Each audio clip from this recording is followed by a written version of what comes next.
What's going on, y'all? It's the head in charge here, Oliver Twixt, your nerd boy cutie, always reporting for duty to do the Lord's work once again! And we are back in the Twixtclusive Classroom yet again. This time, talking about VH1's Charm School, Flavor of Love, with none other than a person who has become one of my favorite people to talk to on this reality TV bullshit. Larissa, aka Bootz, baby. Now, if you are a frequent viewer of this channel, I'm pretty sure, and hell, you haven't got to watch my shit to even know that a couple months ago, Larissa came into our classroom and set the motherfucker on fire and ain't give a fuck. And I enjoyed every single moment of it. And I'm looking forward today to getting me another dose of it. I need it. I need all that energy. And you know what? I know y'all watching. At this point, it's not even about y'all. I'm glad y'all here. Sit your ass down. Enjoy today's classroom session.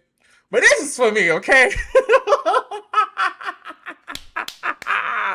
Without further ado, welcome to the classroom yet again. Larissa, aka Bootz, baby. Hey. Larissa! How are you, darling? I'm good. I am doing extremely well today. I am just so excited to have you back in the classroom. As you know, and everyone knows, this is your second time here. After giving, honestly, what is probably top 5 of my favorite interviews ever done on Flavor of Love. And you are back. So welcome and thank you. Thanks. So before we get into the mess we have to get into today, I wanna get a quick little recap and review of our last time. Took over the internet. Everybody was talking about it on Instagram. The people were talking about it on TikTok. The people were talking about it on Facebook and on Twitter. I don't know if you saw any of this. And the comment section on YouTube was so hysterically polarizing. What did they say? Did you get into any of the comments? I never read comments. I love that. You're a smart girl. So, you know, honestly, it was honestly like 50-50. Okay, on one hand, you have people saying, oh my God, I love Bootz. I miss this energy. I miss her persona. It's like, first of all, everyone was saying how beautiful you are. Like, you haven't aged a freaking day. You look freaking amazing. And everyone was just entertained by the energy. But then you had other people who was like, she's delusional. She is not better than New York. She could never have a day with New York. She was not that important to the conversation. Maybe I've had plenty of days with New York. So what does we talk about? And handle myself very well. Yeah. Yeah. They're delusional. Don't say it. They delusional. See, that's why I don't be in the... Because I'll be up in that mug going on. They don't be making sense. The negative comments, they don't make sense. To you? Yeah. No. It doesn't make... Because my thing is, it's one thing to state a fact, and then it's one thing to just say stuff.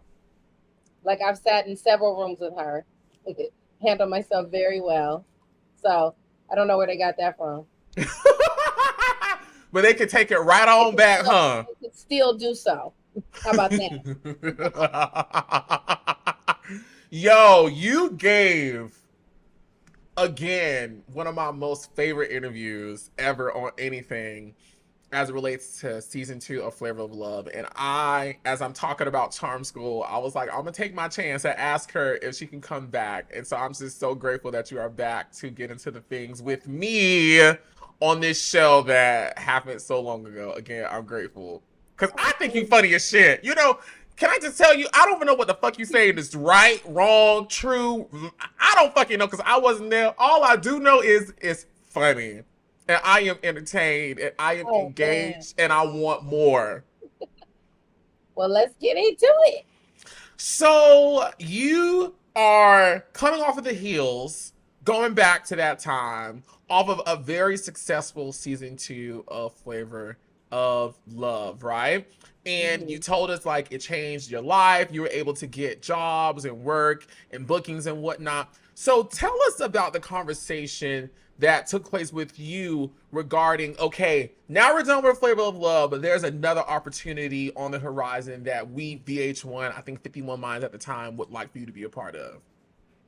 Well, they've actually been saying that since the reunion. So at the reunion, they actually were saying like, don't get in any fights because we have another opportunity. So when I did what I did and ran back there after New York, that they were talking to me like, you know, you're not going to be on the next thing. And we told you can't do that. I said, I don't give a fuck.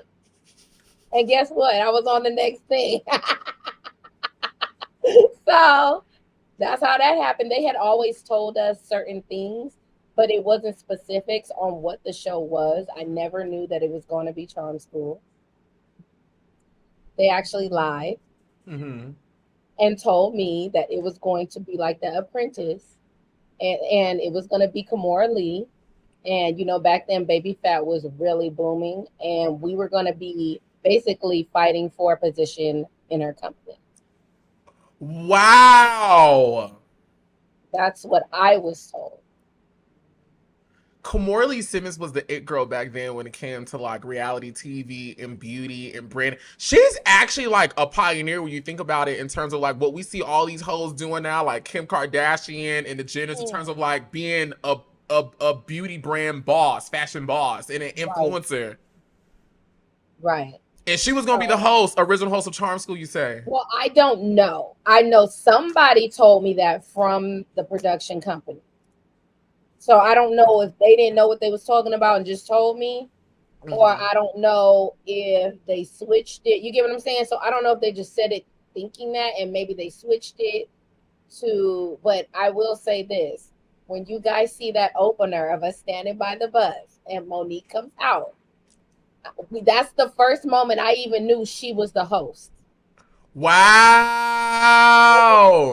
The host. I was not expecting her to be the host. I just want to take a break just from this chat right fast. I got to get into right now. Bitch, your hair is laid. Thank you. Poshly Savage Indian straight. Oh, your hair is laid. Thank you. What's the .com? PoshlySavage.com. That's my beauty company. Hair, lashes, clothes. So, let these hoes know. Indian. Okay. I love it. No, it's so beautiful. You look freaking amazing right now, like I always tell you. So what was your reaction standing out there by the bus, seeing Monique come out of the mansion and now learning she is the official host of Charm School? This is before you and Monique's fiasco. What was your initial thought, reaction right there? What do you remember? Well, I've always said in interviews, because it's true, that I liked her on, what was that, Queens of Comedy? So when I saw her, I thought it would be a great experience at first. So that was my initial thing wasn't anything. It was just more so like I felt it with Kimora and it being her company. I felt like if it was that way, it would be more strict. And when I saw Monique, I felt like, oh, maybe this will be more laid back because she seems like she's more laid. You know what I mean? It won't be so like, you know, bossy and all that. Look, did I get my world turned, right? So I'm thinking she was gonna be like a homegirl, like, you know what I mean? Auntie. And nah. What was she instead? What was she instead? What if she wasn't an auntie or homegirl? What was it? Fake, phony. I'm here for a check and to try to embarrass these girls. The first thing that stood out to me was what she said in the opener. I was baffled. When I tell you what she said. So initially, let me make it clear because you know people misconstrue shit. When I saw her, it was a feeling of, oh, this might be cool, until she opened her mouth and started saying we were a disgrace to Black women. We are not a disgrace to Black women.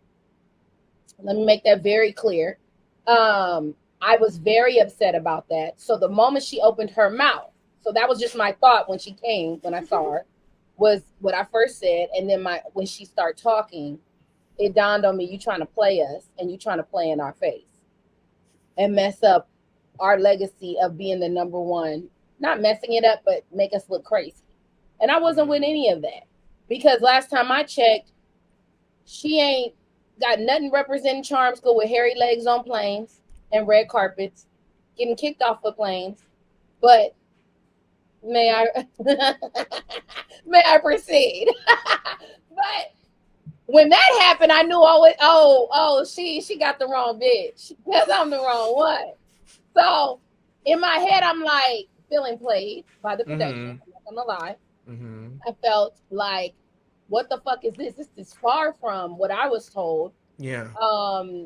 I didn't have a problem with her being a host until she opened her mouth, and now I'm realizing this is a bashing session of us.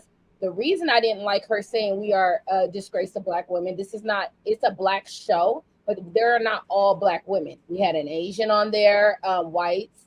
So I didn't like that our race was being put in the forefront of being a disgrace. You never said white people, it was disgraceful to white people, it was disgraceful to Asians. You didn't say that. You Pacific, and a lot of Black women love to do that. Oh, you're a disgrace. If they don't like something that you do, you're a disgrace to us. We ain't a disgrace because you on this bitch, ain't you? Ain't you, from our ratings? You on here getting a check, ain't you? From our ratings and Flavor of Love. So obviously we wasn't that disgraceful, bitch. You went to the bank and you cashed that motherfucker. So look, we wasn't that motherfucker disgraceful. You brought your ass in this motherfucker. Come on, let's keep it real. So we wasn't that disgraceful, bitch. You ran to the bank. Okay, and cash that check. Hello. And ended up as the host of BET Awards, I feel, because of us. Because of our shit. Remember. Was that what? That was that. Sure? I know for a fact, and I'm going to tell you how I know for a fact. This is what I mean by that. We filmed the reunion a day after the BET Awards. So the reunion for Charm School was filmed the day after, because a lot of things were said that were edited out about the BET Awards, because there was a lot of things going on. She tried to block a lot of shit, but what she don't get is you can't block shit that I got going on. I don't do what all the other girls do. I'm the only bitch in pictures with Eddie Murphy. I'm the only bitch on my cast, hun, sweetheart. She couldn't block shit. You know what I'm saying? But she thought little things like, oh, like I met people that knew her where when she was hosting, they were like, you can sit in her seat. I said, I'll sit in my own seat. Yes. So, but they were like, she'll probably get mad. I said, fuck her in her motherfucking seat. I got my own seat. But anywho, but thanks. But you know what I'm saying? I could tell, like, for some reason, what I never understood was, and we could probably dive into that as we go with the season. I never understood why she did not like me, but the only thing that I could think of is that because you could not run over me, I'm not a lap dog. I did not beg you for shit. I didn't even ask you for shit. I didn't want shit from her. So I think that that's what she did not like. She was very prideful and arrogant. And I feel like when she felt she was on top, it was more so like, oh, well, why is she not doing what the other girls was doing? Because the best believe the other girls was doing a lot. That's why they was allowing stuff to slide. I don't give a fuck who you are. You're not gonna disrespect me. I don't give a fuck what bitch is talking about. We're a disgrace. We ain't that disgraceful. You know everything I did on that show. You watched it, so that means you supported it. You put money in our pockets. So if we're such a disgrace, why do so? Do you get what I mean? That's really upsetting to me. Is the comments about we're a disgrace to Black women? How? Our show came from, let's do a little history lesson. Our show came from The Bachelor. We're just Black. So why is it that and we did it better? So why is it that we're getting called that, but nobody's talking about The Bachelor, who's still on to this day, but nobody really watches? They're not really in the scene like that as far as our ratings being blown off the roof. You know what I'm saying? Hot and popping. So why is it that because we hit history, are we one thing, but we our whole concept of the show, the Flavor of Love show, and was based off of another show, but you're not talking about that show. You're not talking about those producers. You're not talking. You get what I mean? Because I understand you. Okay, so let me ask. Okay, let me ask you this. I want to go back to Monique in the BET Awards. Okay, tell me this. When was Charm School filmed? What year do you remember it being filmed? It was. I know that we filmed in April of 20. So we filmed December. So 27. So it aired 2027. Yeah, it came out in 2007. Yeah, 2007. The Or only what reason did I why, say? Did I say 2027? yeah, you did. 2007. That's what I meant. That's okay, bitch. We in the future. We didn't go into the future and went forward and came back. 2007. the, So, the only reason why I asked is because I'm a Monique fan. I love Monique. I love Monique, and I enjoy that you allow me to love Monique. You know what I'm saying? Monique hosted the BET Awards twice in 2003 and 4, and then she did it again in 2007. So was it the one? I just remembered the time when we had her cracking. So I don't remember those others. You talked about checks, right? How much did you get paid for Charm School? Was it an increase from Flavor of Love? Not that I remember. From what I remember, I think it was the same. Mm-hmm. I think it was the same. Which is like the same, like $100 a day type thing. Yeah. And the longer you last, of course, that adds up. But, back then, that was something.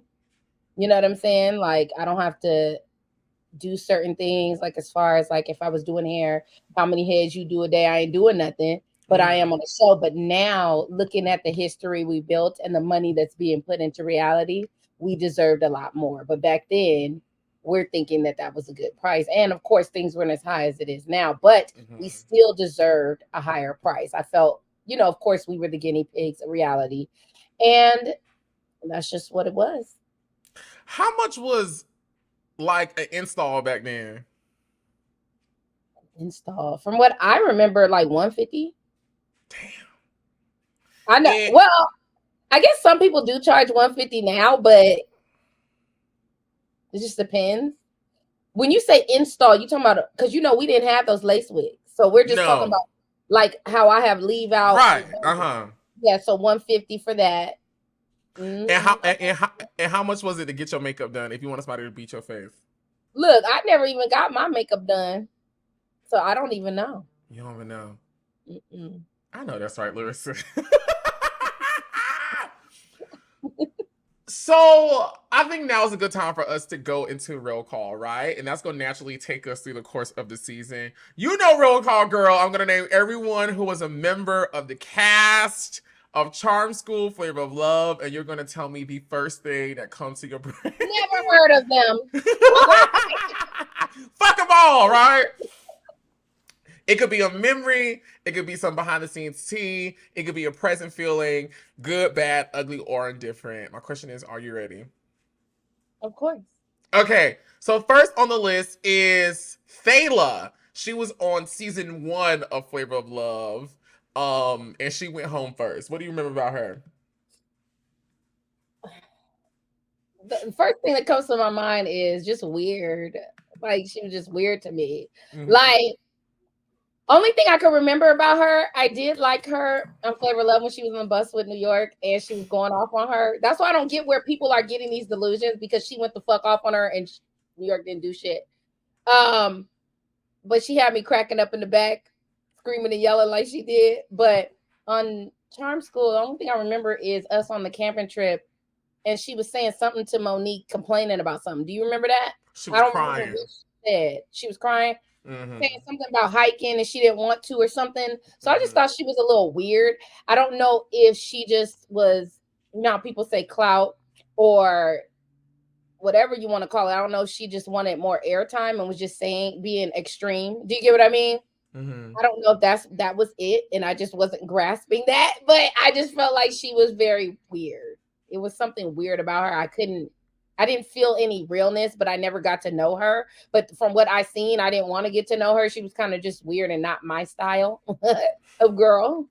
So in that first episode, you guys, of course, are welcome to Charm School. You're told about what the show's going to be about. Every week, you guys are going to participate in challenges according to a rule. You guys are going to be tested, evaluated, and then, of course, eliminated. This first test was the boot camp, as well as hiking up the mountain to camp. What do you remember about those experiences? About the boot camp and the hike? Yes. Remember you guys had to like hike. I remember the hike was, the hike was first, and we actually spent the night with none of our belongings, no toothbrush, no nothing. So when we woke up, right, I don't like eating without brushing my teeth. Literally, nobody was able to brush their teeth. We went camping. We had to cook our own food. We did not know what the hell we were doing. Basically, practically, all I remember is I practically starved. They over here. And I'm like, are you guys serious? Are we just doing this for the camera and y'all gonna bring us some Popeyes at the end of this bitch? Because I'm fucking hungry. And we literally, they were like, no, you guys have to cook this. I said, what the fuck you mean we gotta cook this on a fucking fire?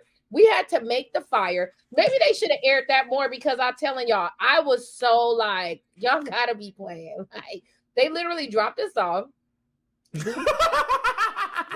Make our own tents. Okay, I remember that because I know what the fuck I was doing. We had to pick which tent of what girls we're gonna be in. We're fucking freezing. I'm hearing coyotes outside. We're scared as fuck. Like we sit around the fucking fire, cold as shit, making so we have our uniforms on from, it's crazy because I felt like so dirty. Like we're wearing the same outfit from that we're in the, what is that? The obstacle course was the very next morning. So we waking up, didn't get to, they didn't tell us to pack no toothbrush, none of our shit. Our shit was at the house. So we didn't know where we were going. We didn't know we were going camping. So remind y'all, we couldn't brush our teeth. So we got to eat with not brushing our teeth. Then after eating, we got to be breathing hard, running in this obstacle course. And I'm like, this is so uncomfortable. I feel so dirty. Like, it was horrible. And then cooking the food. All I remember is, I think we got into it with some, I got into it, I think, with Layleen. I forgot. Maybe one of the other girls probably remember. But I remember we were just around the fire talking shit or something, making little comments, bringing up certain things. They never aired that part. But I remember we were talking about certain things and about our dislikes of certain girls. So maybe that was supposed to be a lesson, and they just took that part out because it was a lot of discussing what we didn't like about certain girls, and the cameras were there. So, and I just remember certain things we were saying, it had to be for the cameras, what they were asking us. You know what I mean? Mm-hmm. So I just remember us having to cook that. It was like, you know how you see at the store the chicken with the bell peppers and they're like on the skew or the kebab? That's what they gave our ass. And some raw ass chicken fillets that were raw, and we literally had to make the fire. We had to cook the food. How are we gonna do that? We don't have anything but the meat, so there's no pan. We had to figure it out. I'm telling you, I starved. I was hungry as shit. Where were the producers? I don't even know. I think we were just there with the cameraman. Really, to be quite honest, I don't remember that. All I feel from what I remember, it was just us and the cameraman. The producer's gone probably eating some fucking Popeyes somewhere or at a steakhouse, eating good while I probably laughing at wondering what the fuck. Laughing with Monique. Yeah, nibbling on some fucking bell peppers and shit. That's what they was. Shit, I don't know. Next on the list is Heather, aka Crazy, aka Nevea.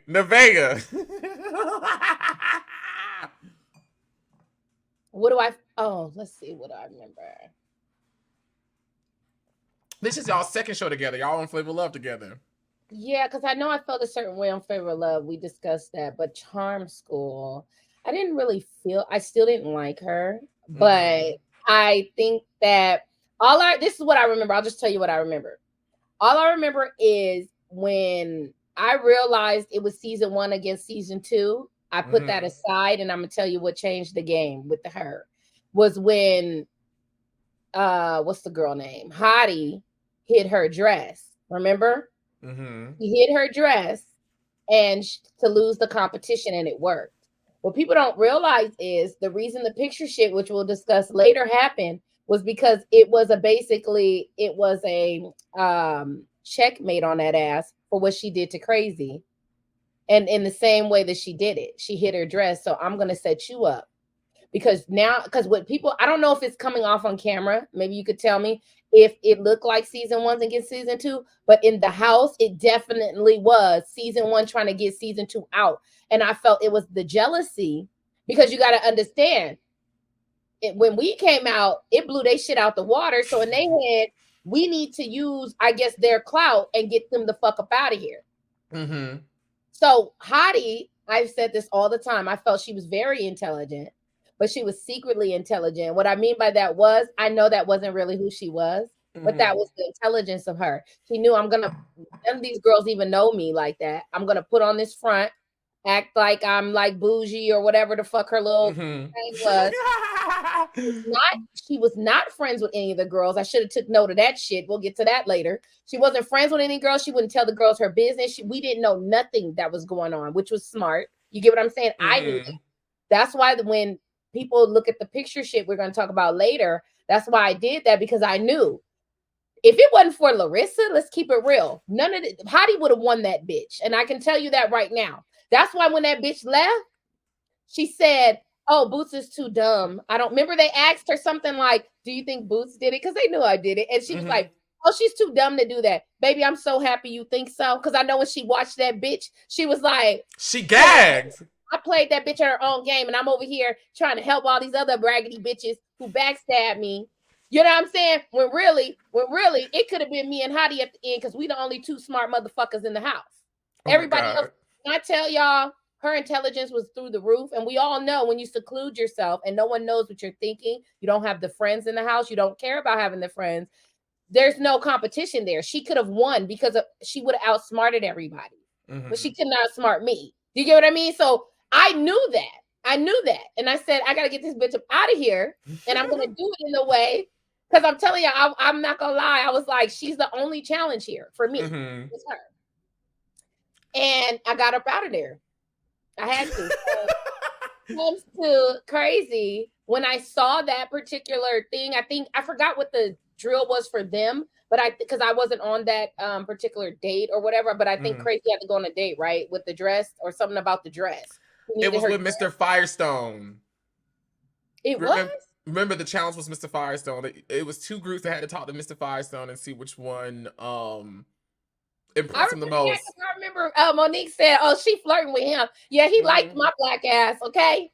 Remember when fucking Pumpkin she ain't gonna win this shit. And bitch, you got booted the fuck out. But anywho, I got game. Look, these hoes don't know. But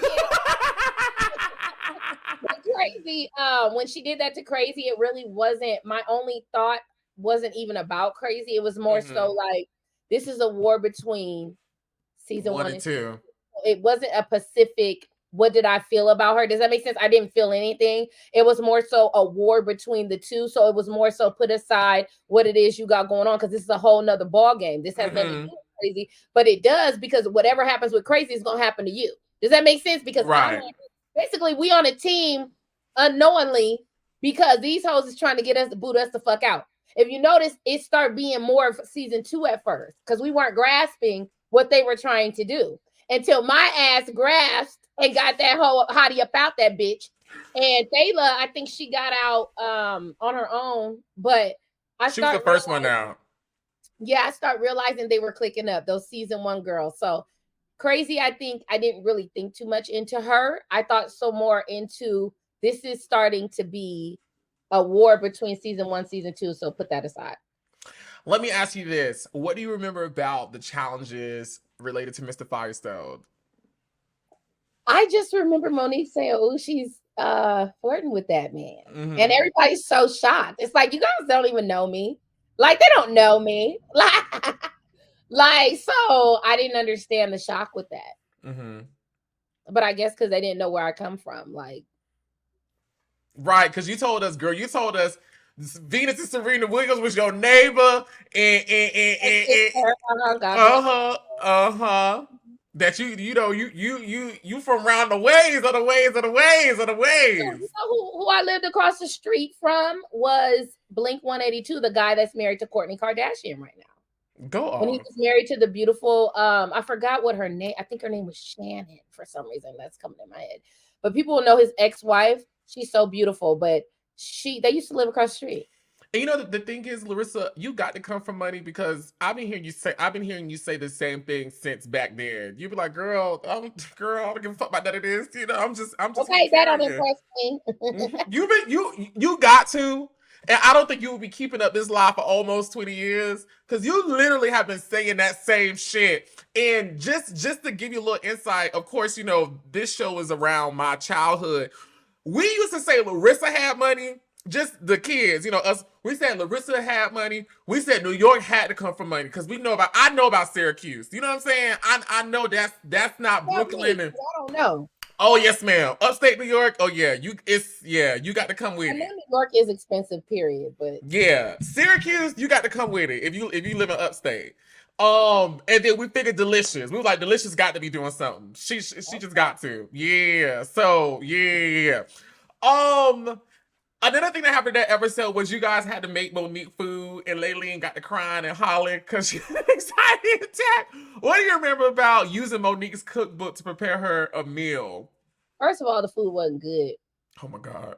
So, and I'm not even being funny. Like, it wasn't good to me. My personal opinion. So you said what happened again? Layleen was yelling. No, she had like an anxiety attack because she couldn't cook.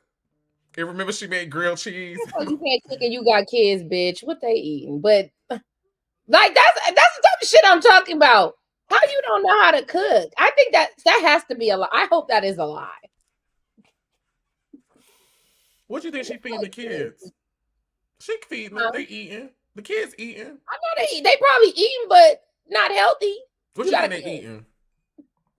But I didn't forgot all about that. Look, so she said that. She said that she didn't know how to cook and all that. Remember, she had like an anxiety attack. That was her game. Her game was let me play victim for everything. That's how I felt. So thinking back, if she did that, I probably was thinking, you're ridiculous. You have kids. You have to know how to cook. And if you don't know how to cook, you like we're looking in a cookbook right now. What are you having anxiety about? Like it's literally tells you what measurements to put in the whatever. You know what I mean? Like it's not that motherfucking hard. Next on the list is Jennifer, aka Toasty. Wait, but we need to get back with Layleen though. Who's next subject? But yeah, who's next? We gonna get her when we get to the picture stuff. Yeah, we gonna get next on the list is Jennifer, aka Toasty. I forgot Toasty was even on this show. She went home third. What was the reasoning?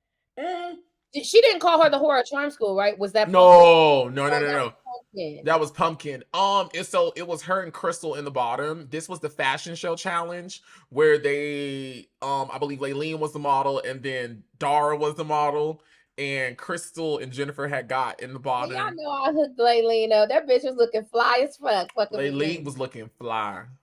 Okay, let's talk about Toasty. What do you remember about Toasty in Charm School? I don't remember Toasty in Charm School. I really don't remember anything about Toasty in Charm School at all. Was there a scene like that was popular with her? Look, because I have no clue. I don't remember her. I didn't even know she was on Charm School with us. You are hilarious. What was she doing? I don't know. I can't remember. Say something to her that she did. Like, what was her? Monique just didn't feel like she was giving her all to the situation. Like that's why she was in the bottom. Like she just wasn't taking advantage of the situation. But you know, the people say she's like in Congress now, and she's a therapist. Oh, and so was Monica Lewinsky. But let's get. But I mean, that's great. That's great. I'm just being funny because of she got kicked off of Play. I love it. No, I love it, Larissa. You are so entertaining. Politics and porn go 1 and 1. Let's keep it real. At this fucking point. You know what I'm saying? Okay, Trump. Look at Marilyn Monroe. Where do you think she came from? Was fucking all them motherfuckers. So okay, Trump pulling hoes by the clit hood. Grabbing it by the pussy. Telling bitch come here. It's just crazy. Cheeto dust all on the bitch panties. That motherfucker. So, what do you remember about the fashion challenge, right? This was like, I think, a highlight of Charm School because Dara came out the way she did, and Monique was like utterly pissed about it. You were very vocal about that. Monique was pissed because Monique felt like y'all gonna use the big girl to try to get brownie points from me, but y'all didn't even do her right. Like she not out here looking right. I mean, ain't much you could do, but Oh my god.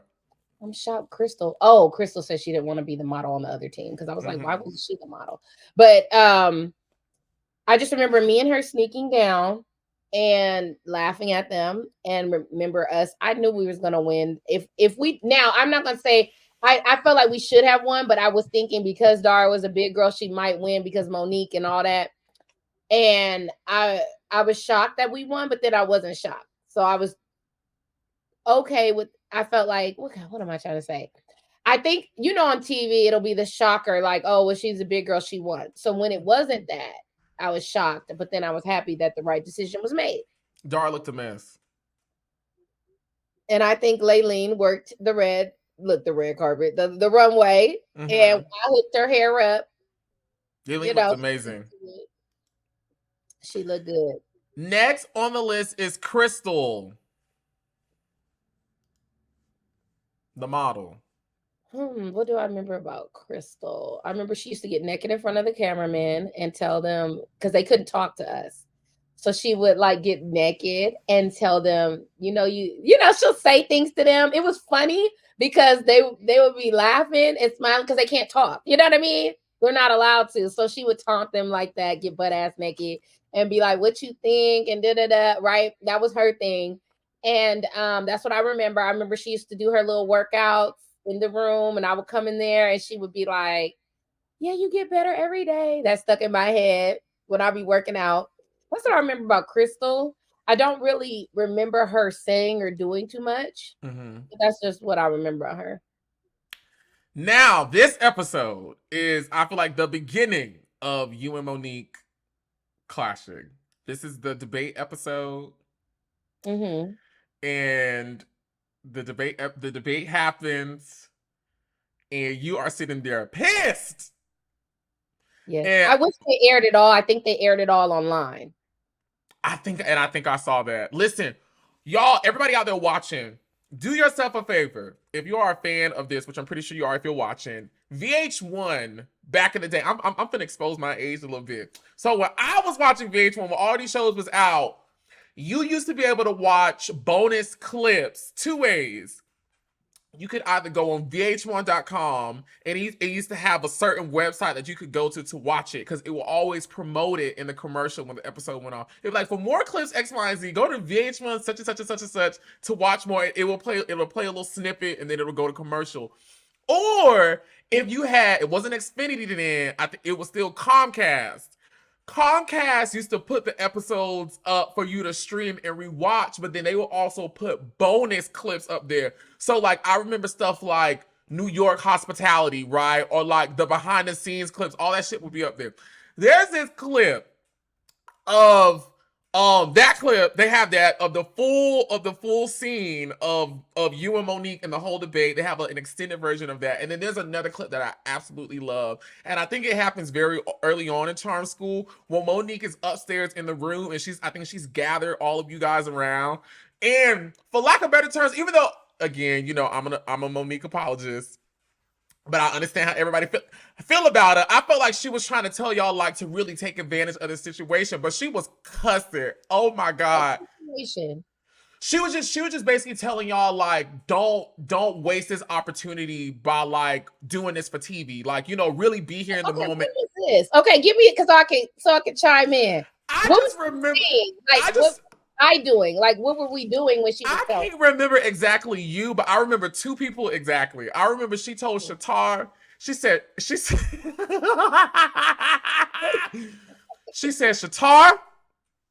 if you don't cut that shit out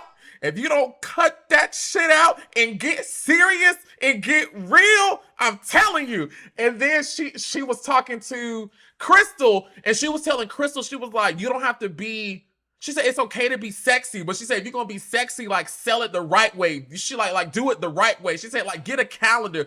Just don't be giving it for free. She was like, do it in such a way that it's tasteful and you can make your money. Because I thought Crystal had calendars. Crystal had been doing videos and calendars and pictures, and so that's why I'm like, that didn't make sense. Trust me, it's interesting because I've watched it because I've keyed and And what did she cackled. say about me? Look, fuck them I hoes. she couldn't have. I don't think she said anything like that stuck out because I would have. Because I would have. Was this at eliminations when we're standing there? No, no. She was She just in upstairs the in y'all house? room. She was upstairs in y'all room. It She was had to be probably in early their on. room. Because that's because Shitara and Crystal, they had the same room, which they didn't have the same room as us. So maybe she was in their room. Maybe that's why I don't remember that. She was probably in their room. I wasn't in there. I mentioned all that to say this extended clip. I just wanted to be a little nerd and take the people back into the times when this stuff was, in real time. But we going back to the debate.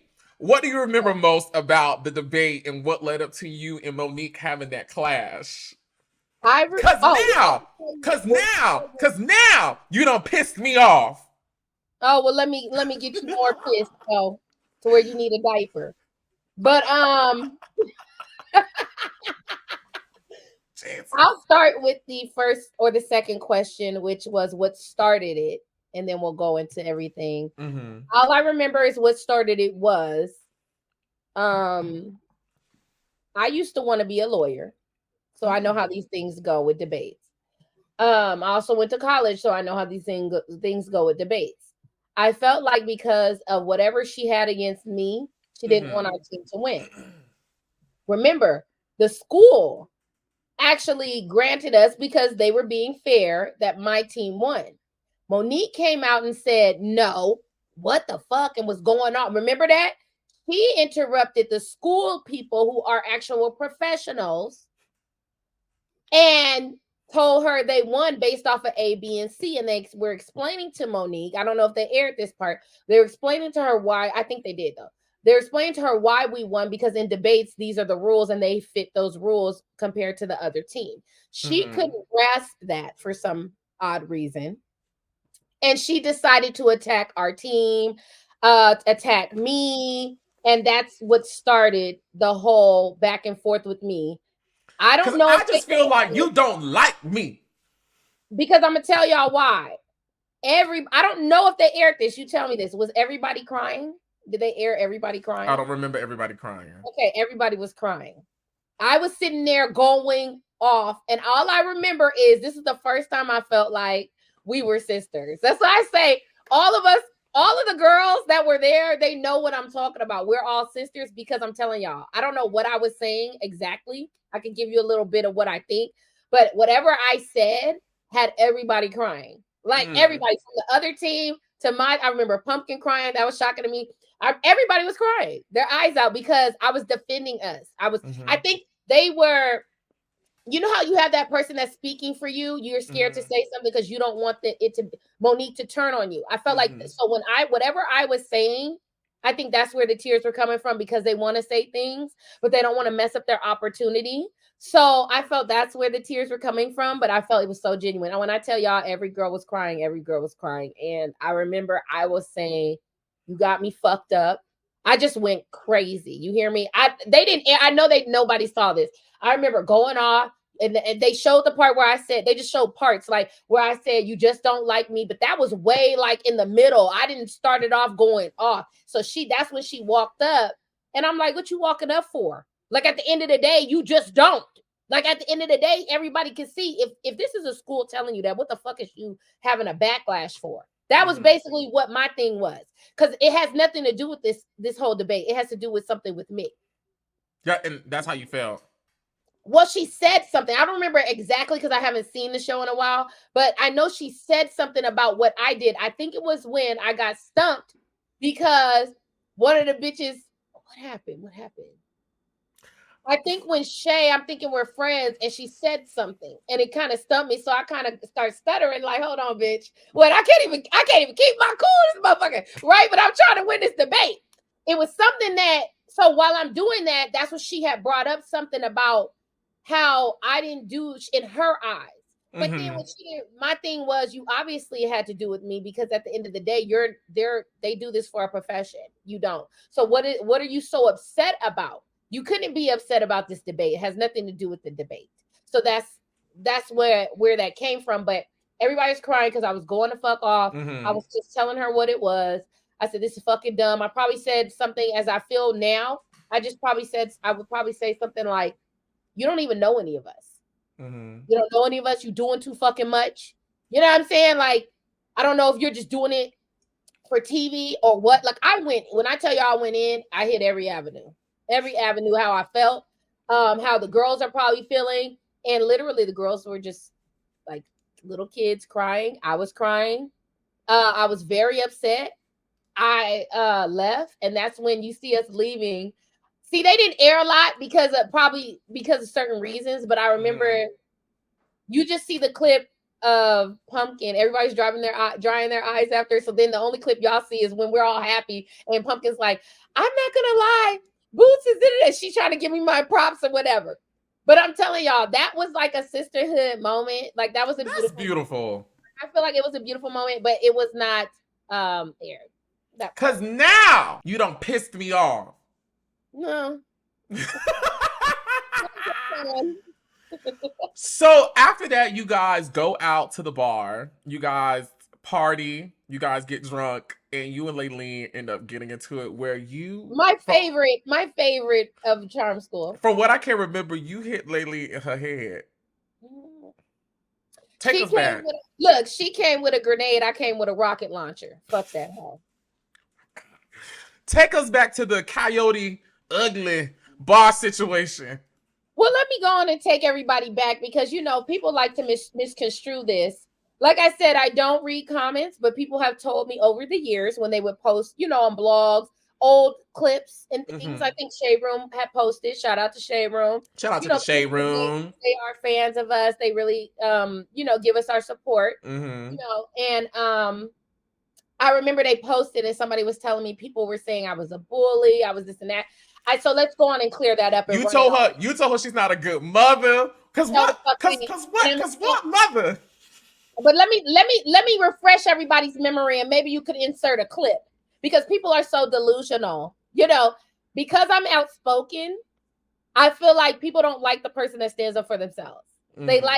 They want to see me get devoured, and it'll never happen. So they automatically dislike me without any facts. So we're gonna go hit the facts here. Not just my opinion. If we take it on back to the beginning of the clip, which you could insert if you would like.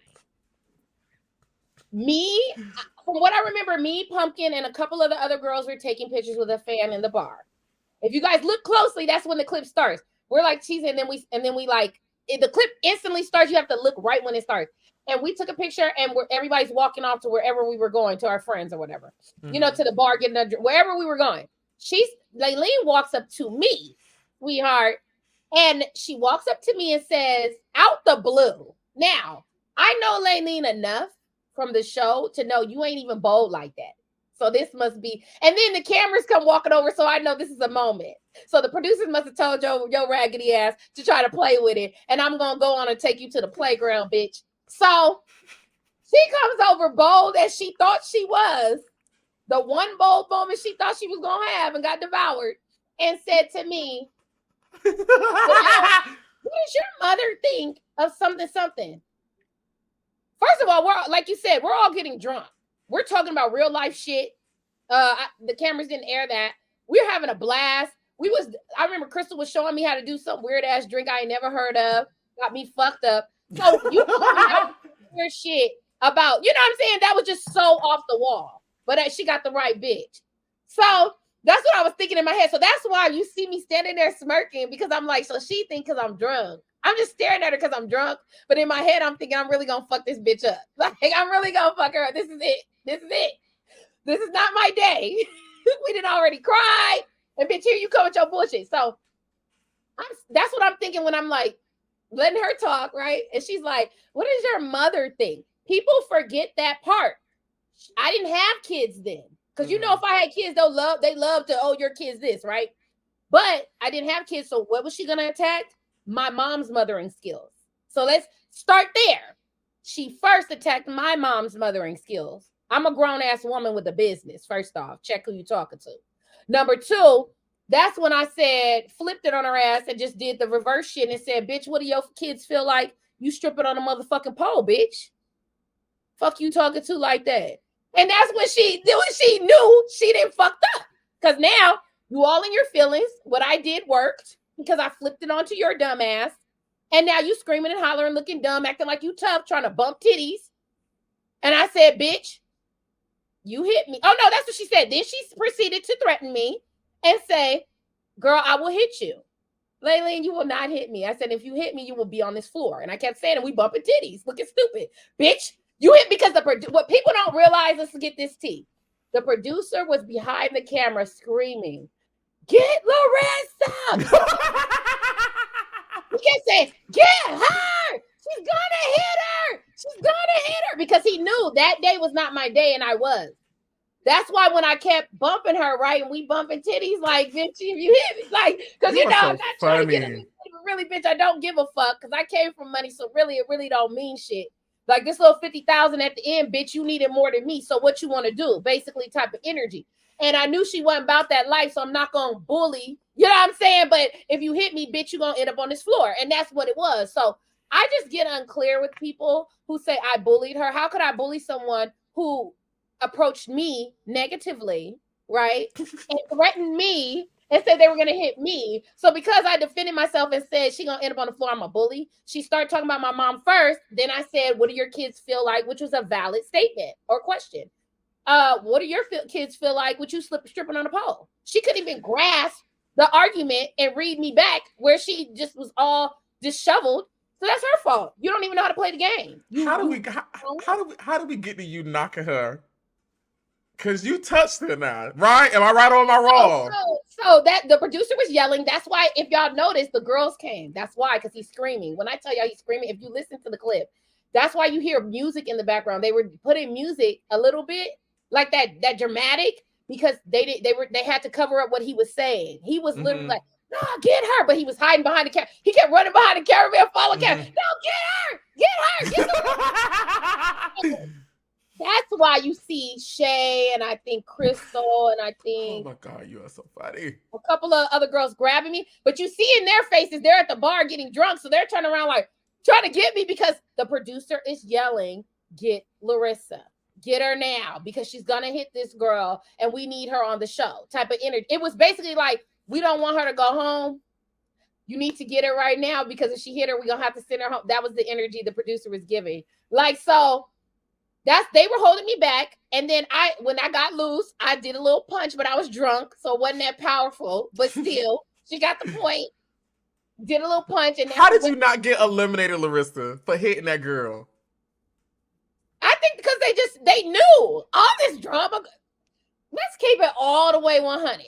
If I was not on Charm School, that shit would be boring. Them bitches didn't have no type of nothing. The little shit they was doing was nothing. Think about it. I didn't win the show, and nobody even knows who won the show on the reunion because all they gave a fuck about was me, Monique, and Shay's argument. Correct? So we don't even know who won. You know what I'm saying? So Safari won. You know that, but a lot of people don't. Because when you look at the reunion, the only clips I see is me and Shay going back and forth, and me and Monique. It's always me. If I was not on this show, baby, it would be so stupid. It would have been whack as fuck. Let's keep it all the way 100. The picture scene was a big thing. Had to do with me. Everything had to do with me that was big. That reunion I'm shocked at how the reunion was literally about me, which was great.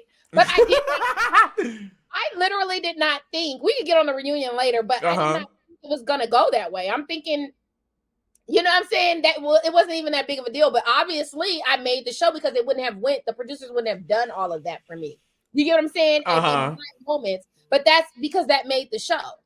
And I'm just sitting back like, it is what it is, you know? Next on the list, Larissa, is Courtney, aka Goldie. Boring. Oh my God. Boring. I feel like she don't stand up for herself. I feel like she's very passive aggressive. And what I mean by passive, is it passive aggressive? She's passive, not passive aggressive. She's too passive for me. And what I mean by that is when the whole situation that I heard, remember Monique told her when she got eliminated, she'll help her or something with her comedy or put her on tour or some crap. She did an interview and I felt like she was too nice. I know some people think, oh, Larissa just be talking shit and she just be doing this. Well, guess what? Because I'm a real bitch. I don't need to cover it up. If I don't like you and I didn't like what you did, I'm gonna say that. So I felt like Courtney doesn't do that. Maybe she doesn't have my personality, of course. No, we don't all have the same personality. But if you're upset about that, say you're upset. You don't be scared to say that you're upset that she promised you something. Do you understand what I'm saying? Like stand up for yourself. So that's what I feel about her, that she's boring and she didn't stand up for herself in the way that I felt was necessary.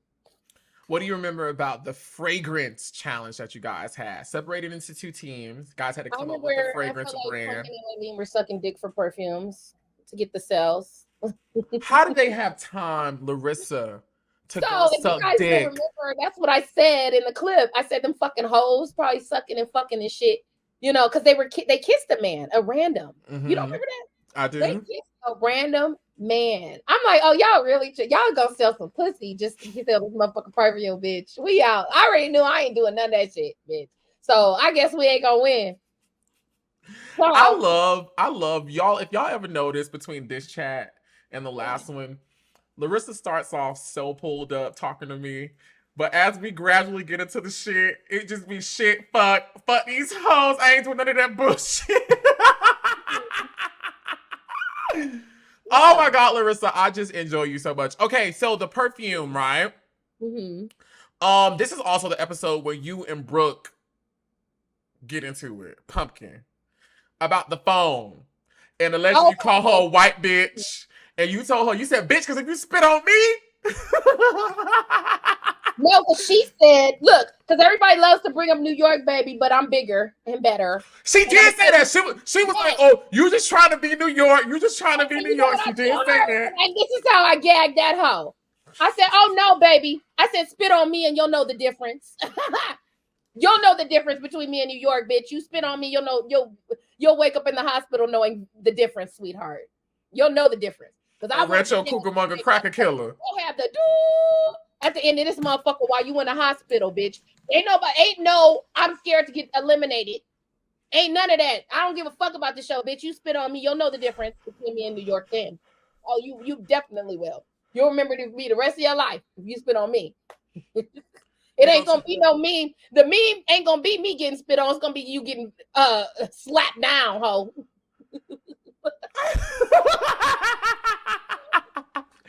Larissa, do you remember calling her a white bitch? Huh? Do you remember calling her a white bitch? I Larissa, sure you probably called. Everybody said you probably called her a white bitch. The only reason I even remember it is because when we went into, I don't know if they aired this part. I remember going into I guess the principal's office with Monique. They aired it. Yeah. And she made y'all apologize to each other. Now, this is the thing. They didn't air everything. So what I remember, I'm going to give you the tea on the behind the scenes because we went in there and this is what y'all didn't see.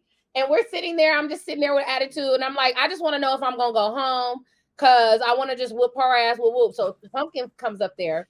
She comes in there after me, but they show it as if we were together. But no, she comes in there after me and starts talking about how I called her this, I called her that. So then I just looked, but I didn't want to say I said it, right? So before I could even say anything, Monique starts laughing hysterically at her saying, and she said, what'd you call her? And she laughed hysterically, okay? She's just laughing so hard. So we're just sitting there and she just laughed. When I tell you she's laughing, okay. When she said, yeah, she called me a white bitch. And I'm gonna get in trouble. She just starts laughing. Because Monique is ignorant. I'm so sorry, because Monique is ignorant like me. And I'm so sorry. I'm so sorry to all my viewers out there. I'm so sorry to whoever. It's funny to me when black people use certain charged words against white people, like when black people say white bitch or the C word, that sends me to hysterics. No, let me tell you why I called her that. I'm gonna tell you why I called her that. Mm-hmm. I called her that because remember, when we came in the house, she didn't know me and was judging me. I already said I felt like she was racist, right? Brooke. So when I say you're a white bitch, it was because you're a racist ass bitch. You a racist ass. You understand what I'm saying? That's what that comes. We all know what that means. It's not racist on my end. It's racist on her end. You're right. Because you're coming from a place I don't like. So I'm gonna call you that. And then she You sat felt like there she and was told her, stereotyping you. yeah. Stereotyping you. And so that's what you are. You were. I could have said racist, but no. But Monique in the room, I don't know if they aired this, but she was like, they probably didn't. But she was like, yeah, Monique, because I mean, if I called her a black bitch, and I said, hold up, I said, because you wouldn't call me a black bitch. I said, so let's start there. You would never call me a black bitch. I said, and I dare you to call me a black bitch. And she didn't say shit. So I know they didn't air that because No. yeah, they didn't air that. So No. that exchange, yeah. I am dying at Monique laughing at Brooke telling you. But that's That is probably why they funny. didn't air it, because it will look racist. You know, people love to say that, but it's not. It's more so of me saying that she's racist. That's why I'm pointing out your color, because your color affects racism in America, and that's what happened. And that's how you was looking at me as a black person, and I didn't like that. That's how I felt in that That's moment. how you felt. That's how I felt in that moment, because why are you? Now this is what people don't understand. If you look at the season, you don't even know everybody else have phone calls, correct? Because everybody has phone calls. So when we're on the phone, there's never an interaction with the other girls. So when she did it, that's why I felt like it was racist, because you're just doing shit. You're doing shit, and it's always to somebody black. I've never seen her do anything to anybody else. So that's where that came from, was, no, you're racist. You're racist. Get the fuck up away from me, bitch. Because now I'm gonna give you what you want. And that's what the kitchen scene was. I'm gonna give you what you want, but she didn't want none. So she likes to taunt and do things and then back up. I love that Monique thought that was hilarious. And I'm just imagining, because Brooke, I mean, you know, A Karen, what they call Karens now. A Karen, yes. That's what I felt, but we didn't have that terminology. Do you understand what I'm saying? Right. But right. Larissa, you are outrageous. You are outrageous. Next on the list is Dara. You want to talk about the kitchen scene? Oh, let's talk about the kitchen scene. What do you remember of it? Probably just being pumpkin, huh? Everything else. Yeah, I'm about to say, I just remember you were pumpkin. Just us going back and forth. What telling her she had man titties. That's all I remember. What you want to talk about the kitchen scene? I thought you're right. That was all. Look, yeah, I'm about to say, I just remember you and her going back and forth. And all the girls coming down. If you notice, that's another thing. If you notice, it was just me and her at first. With the phone situation, right? It started with the phone. The phone, because our private phone calls are not supposed to be recorded. When she did that, mine was recorded, and I didn't like that. Like, it's like whatever I do in private, bitch, we can do whatever outside of this. But now you coming into my comfort zone of the little bit that I do have in this house. You know what I'm saying? So now, Larissa, let me ask you this. Now, on the show, the people said the phone went dead, but you thought Brooke had done something to the phone. Do you feel bad for going off on that girl? Oh, I'm glad you said that. So you guys know I'm a Scorpio, and my intuition is so great. I'm glad you said that, because when we were in the room with Monique, she admitted, I already knew what it was. She said they couldn't air it because she said the producers told her to do it. So when we went in there, she said, and I said, I already knew you did it. But see, they couldn't air it because she brought up the producer, you know, and it wouldn't look right. So she did do it. Dang, so you was right. I don't feel bad for shit. I knew what it was from the gate. I knew it, because I'm telling y'all, I knew it. And y'all remember she was smirking on the stairs. She did it on purpose. She wanted it. And you gave it to her. But I feel like if the producers told her to, right, she should have played her role and said, yeah, I did it, bitch. But she wasn't bold enough to say it. She kept lying. Do you get what I mean? Can you imagine if Brooke would have told you, yeah, I did it, bitch? I mean, she bolded. I mean, my thing is, if they told you, think about it. If the producers are telling you to do something, right? Why would you do it and not say that you did it? But Larissa, follow me. Can you just imagine if she would have told you in that moment? I can very imagine. I be right next to Laylene in the gurney in the hospital. Okay, waking up, like, what happened? I can totally imagine that. Next on the list is Dara. Oh my gosh. The only moment I remember is laughing hysterically, and everybody was like, oh, you shouldn't laugh at that. I don't give a fuck. That shit was funny. When she got stuck at the top of the obstacle course on that net, and her thong was hanging out, and she's struggling and begging for help, and we're just standing there and I'm just laughing because I'm just sitting here like, this shit was just funny to me. I don't know. In the moment, I remember why, but I just remember being so tickled by her being stuck up there. And what was it? 2-3 girls had to hold her ass and carry her down or some shit. I just remember the slow-mo of her finally making it over the wall, and Crystal was right underneath her, Yes. and Dara just like fell, her ass just like fell all on Crystal's head. Like, Crystal was like, ah! that shit was too funny to me.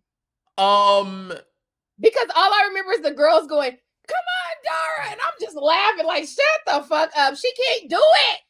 Get her down. Oh, that shit was too funny. Also, who got eliminated right alongside Dara was Shitara, Hottie. Remember, it was a double. It was a double elimination. This is the episode where you guys go to the thrift store for the charity to give back her clothes. Really? Yes. Mm-hmm.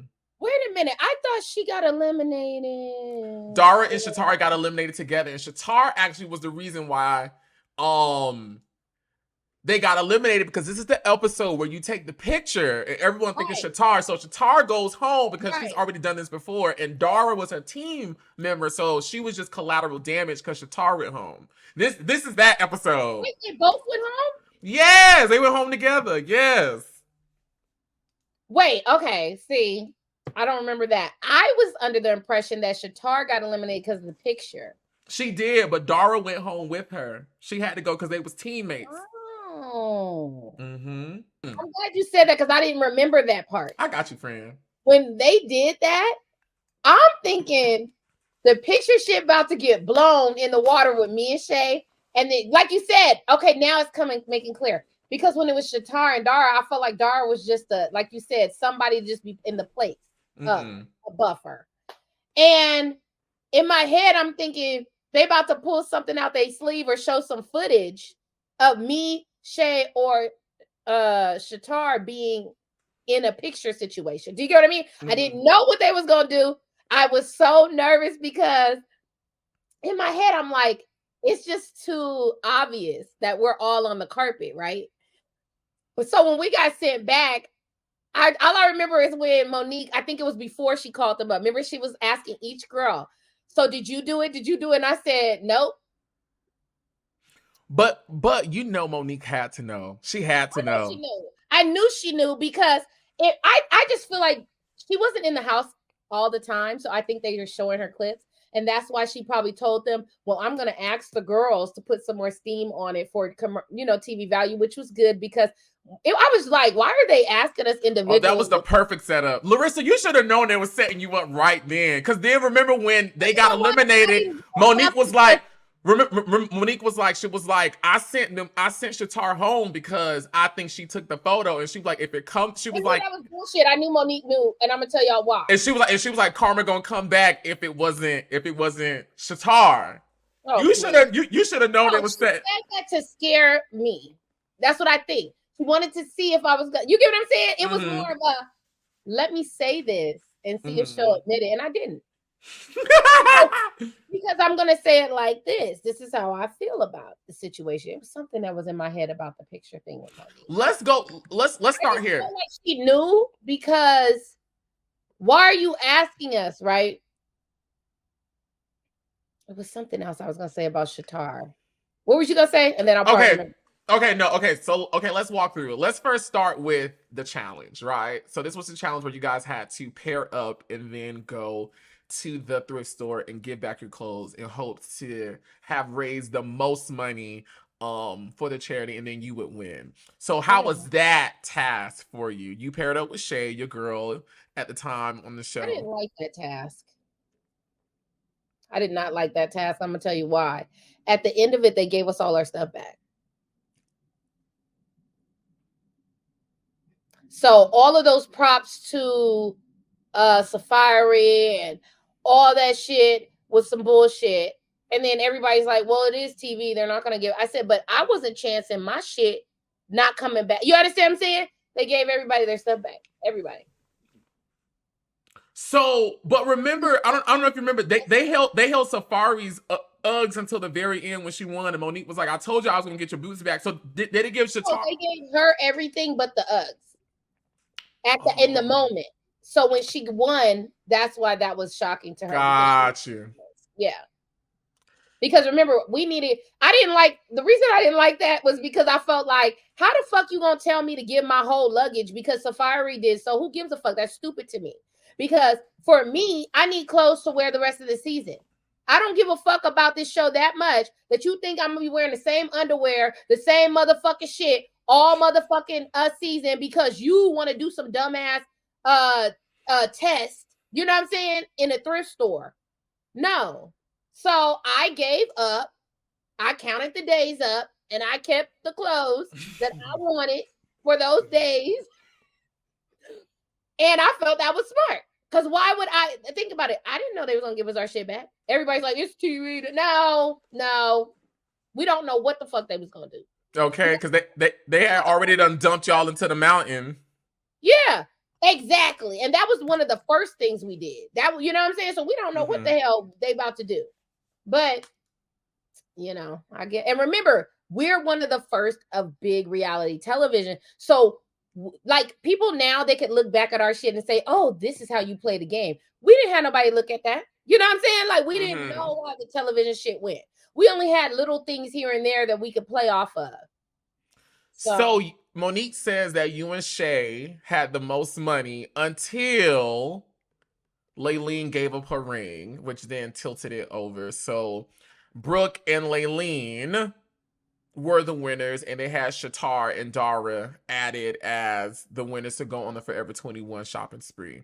They go on the Forever 21 shopping spree. They come back, and Dara thinks it's a great idea to invite Safari to partake in some of her clothing that she got. And all motherfucking hell breaks loose. Well, I was asleep.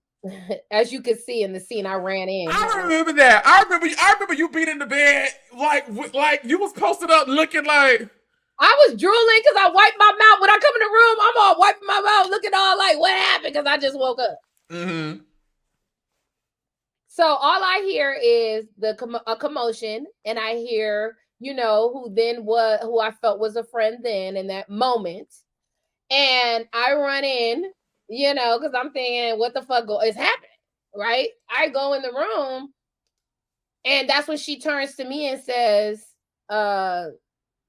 they thought it was funny to whatever you just said. They thought it was funny to what? Throw it in our face. I remember this. I didn't give 2 fucks because it was just Forever 21. We had way more pricier things in our luggage as they saw. So in my head, I'm like, I give 2 fucks. As I'm standing there listening, right, to what she's telling me, I understand she's trying to throw it in people's face. But for me, I felt it was unnecessary to say anything because to them hoes that go to Forever 21, you know what I'm saying? While we're on TV, let's make it clear. Like, that's something to them. It's nothing to us. So I didn't take it. That's why I wasn't too riled up about it. Because I felt like that was just funny to me that you guys are fighting over a Forever 21 bag. Like, you know what I mean? So I was standing there and I don't know. I felt like Safari should have stuck up for herself. That's how I felt. Like, now, while the girls were shopping, you and Shay come up with the plan to frame Shitara by taking Larissa's picture and placing it. Oh, they were shopping. I was like, who was shopping? Okay. To frame Shitara by taking her picture and wait, and say that one more time, because now that you was talking about comments, because motherfuckers love to say shit. So you said who planned it together? It was you and Shay together. Okay. You know, they love to say it was just me and I'm a bad friend and I lied and okay. I mean, in my eyes, whether you came up with it first or she came up with it first, y'all talked about it and y'all agreed on it together. You know, y'all agreed to rob the bank together. Hello, and this is the thing. She just didn't agree on doing what is the action of it. So I did the action of it, but I just didn't. And I think, but I will say I did see a clip recently of me at elimination because in my head, I didn't like the vibes, right? But when I saw the clip, I was like, oh, okay, bitch, you did stand up for yourself. Because I didn't feel like I did until I watched the clip because it had to refresh me. Like I did say all of this. Like, no, you did. Like, nah, if she felt a certain way, she just said it. And woo, woo, woo, woo, woo. I didn't do it on my own. Woo, woo. You know what I'm saying? My goal was to get me and her at the end. That was my goal. Fuck all these other bitches. We gonna be at the end and then we could duke it out then. But when all that happened, that wasn't her plan. Her plan was she didn't like me from the gate. It was a competition to her as far as she didn't really fuck with me. So cool. But see, that's some snake shit because I already knew. Even when I got eliminated, Safari said, I didn't like how that bitch did her and she ain't gonna win this shit. And I knew that was totally, absolutely correct. She was not gonna win at all. You played with the right one. She didn't win shit. So you did all of that when you could have been at the end. But I would have had to carry her like I always do. Oh my God. So, let's keep it real. Shitara would have got that hoe up out of there real quick. I think was my friend. Let's keep it no dead ass. She would have got her out real. That simple-minded hoe real quick. Let's keep it real. Like it was not, people aren't grasping what I'm grasping. So I'm like telling, you know, you share with your friends. Oh, I think this and that. So they're not grasping the things. I could have kept that. I should have been a Shitara. That's what I regret that. I should have just did my own thing. I'm guarantee y'all would have won. Let me ask you this, Larissa. At the end, I guarantee you. Let me ask you this, Larissa. I want to know, what do you remember about your thinking about your plan in taking the photo, doing it in front of the cameras and the producers who are messy as all get out and who clearly are seeing that you're trying to be deceptive about this? You never thought that this was going to come back and bite you in the butt, Larissa? I felt like if it did, it wouldn't bite me in the butt because I could stand on whatever I do. And I felt what I did was honorable for my team, which was season 2. Do you understand what I'm saying? When we went back to the crazy situation, the way that it's being aired is because of what Layleen kept pressing, which was, oh, my mom passed and she knew that. I checked the fuck out of her at the reunion because I'm like, bitch, you knew damn well I don't even fucking know you. Why did you lie and say that in your confessional?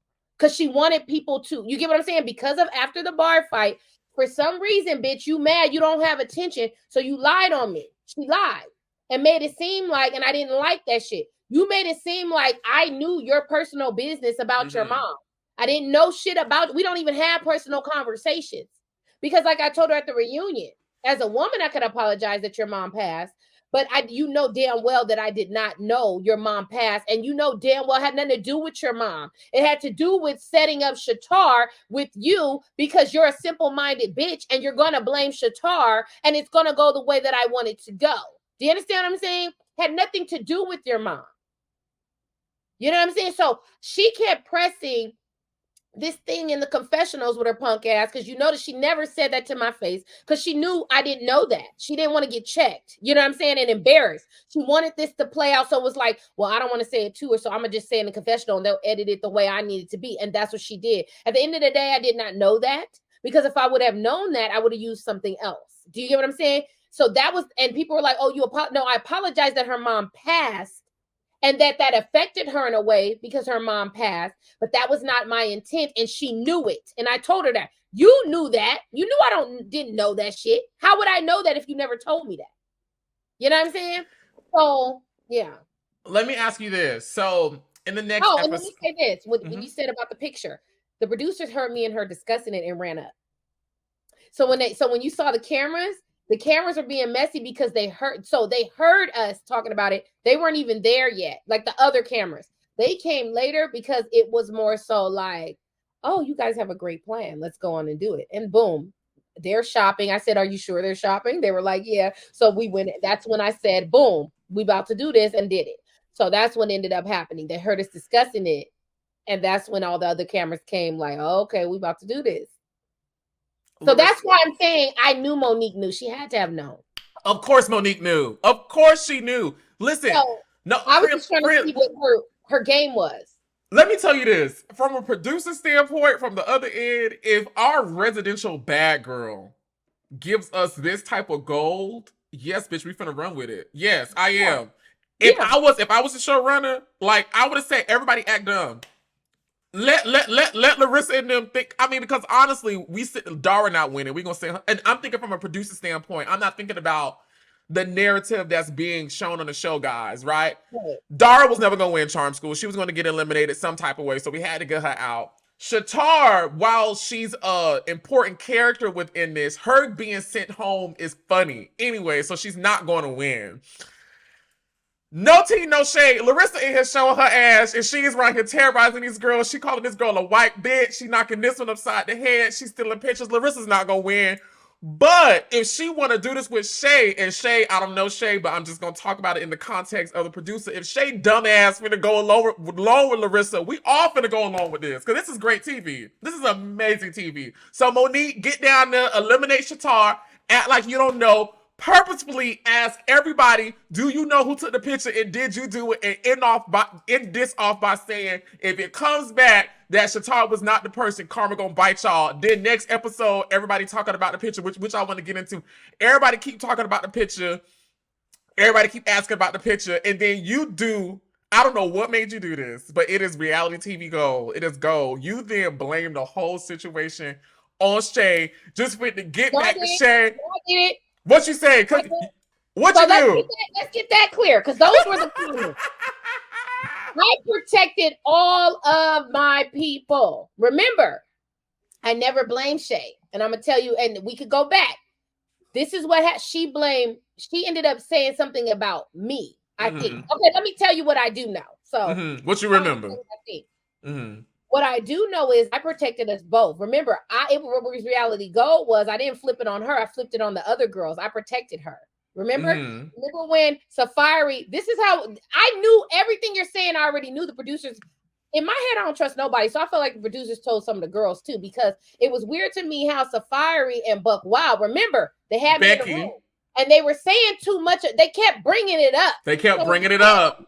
In my head, I'm like, okay, the producers must have not told them, but gave them some type of, I think it's Larissa on Shay or something, right? So what I said was, they said, I think it was Shay. When she said that, I felt the producers told her something, because why would you point Shay out of everybody, right? And I said that. I said it wasn't Shay. She goes, how you know? I said, because me and Shay tells me everything. Remember I said that? I took it away from her because I'm protecting the asset, right?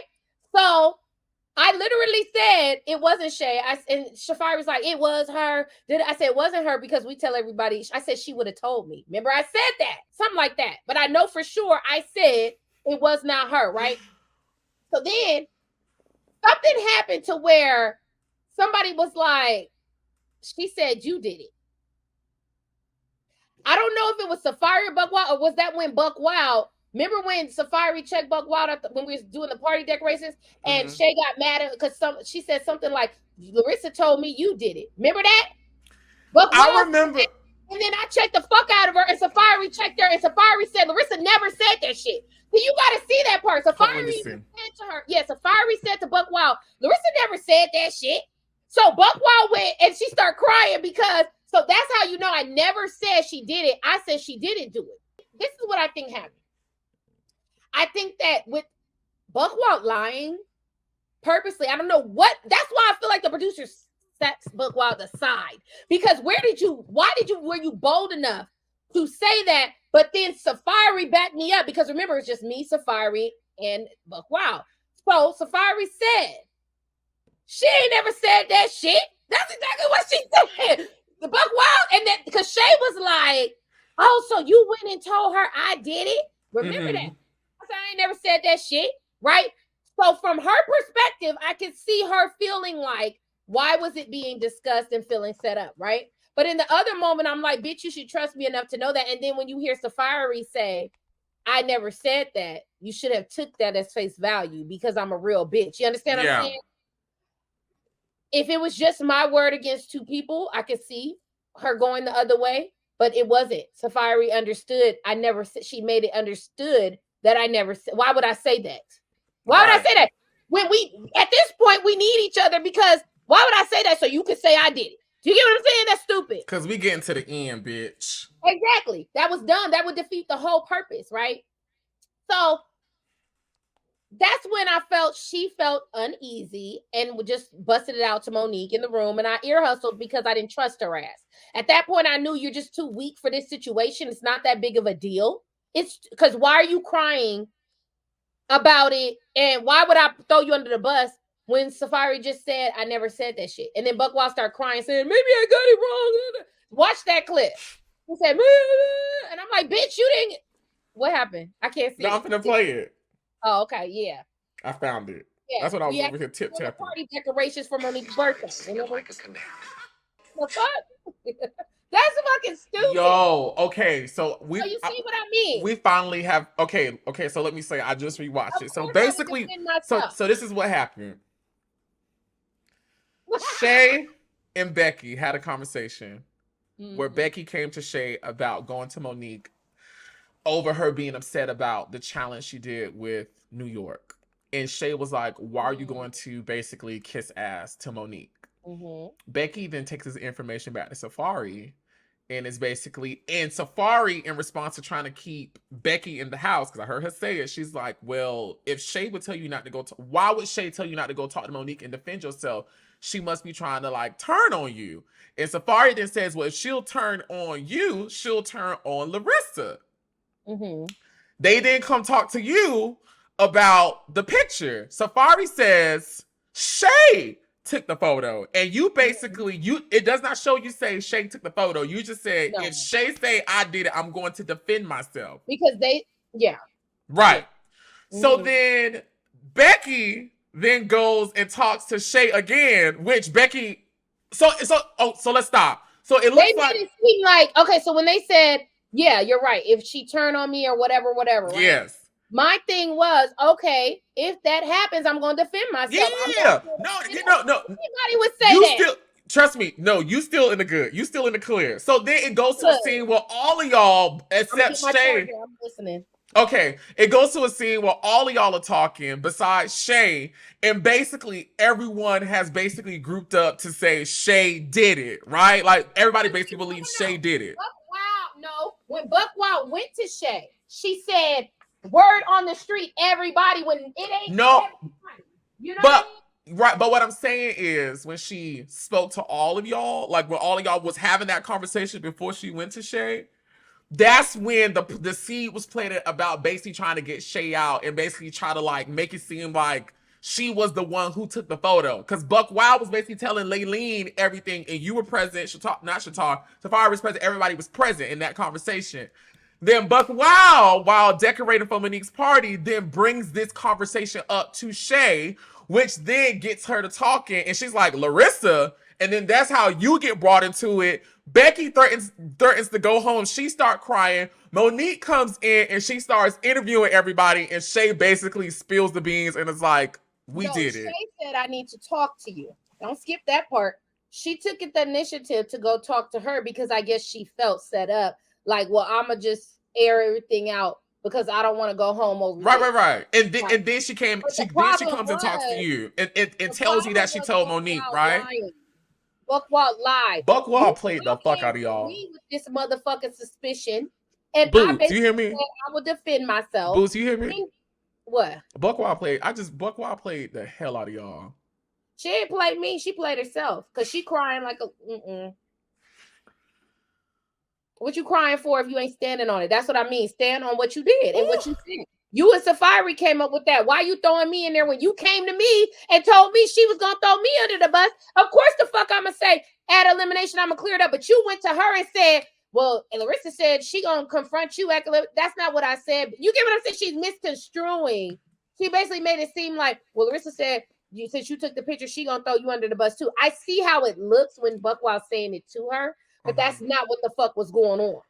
I don't know if Buckwild intentionally did that, but when you add in just like the paranoia, when you add in the paranoia of it all, everyone just like, is everyone gonna find out? She had no business being in there then. Why you started the fire, now you can't handle it. Jesus.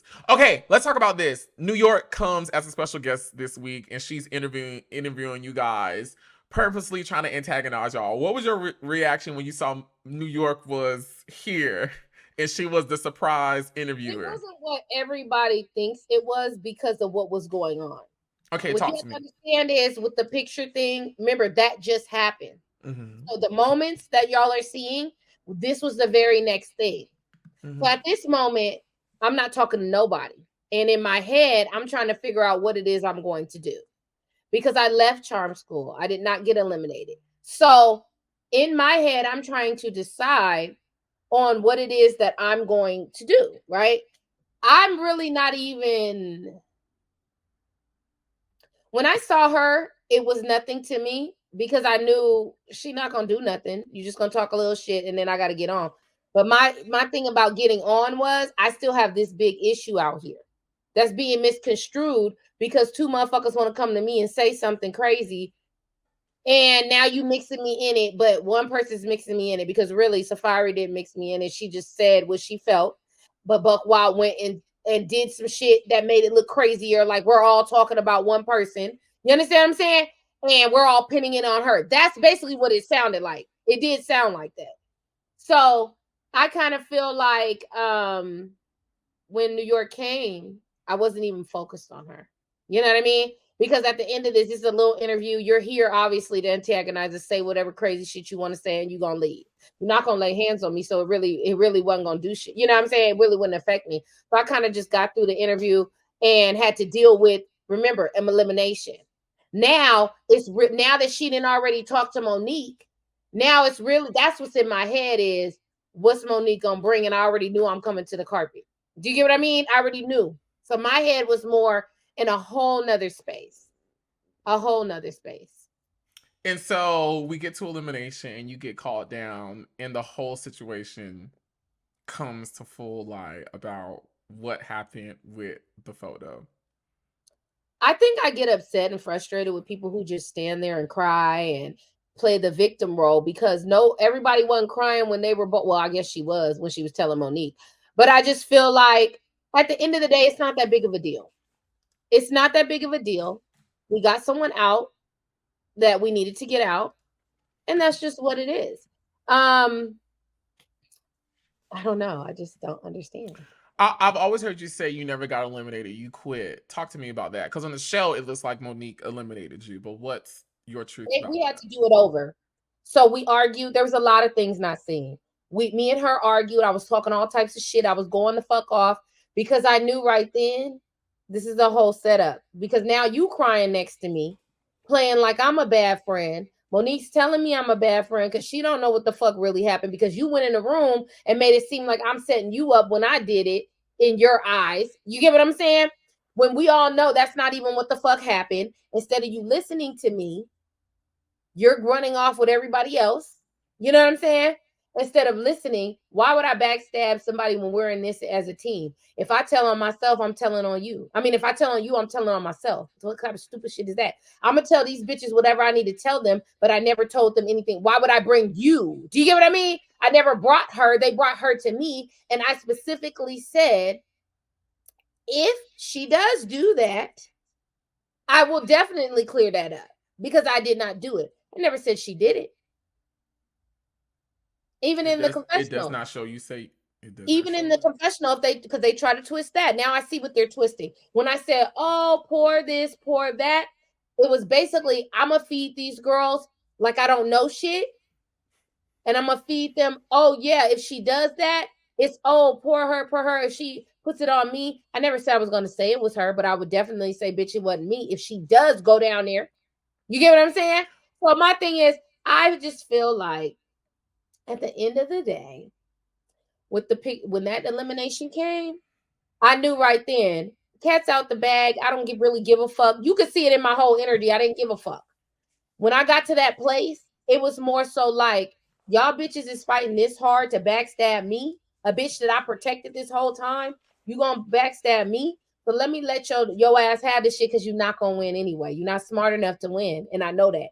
So at the end of the day, I've been carrying you. So let me go on and let you think you won something. Let me take myself out of it so I can show you how much these girls will devour you. And that's what I did. So when I said I basically said fuck that, I think I threw the pen or something.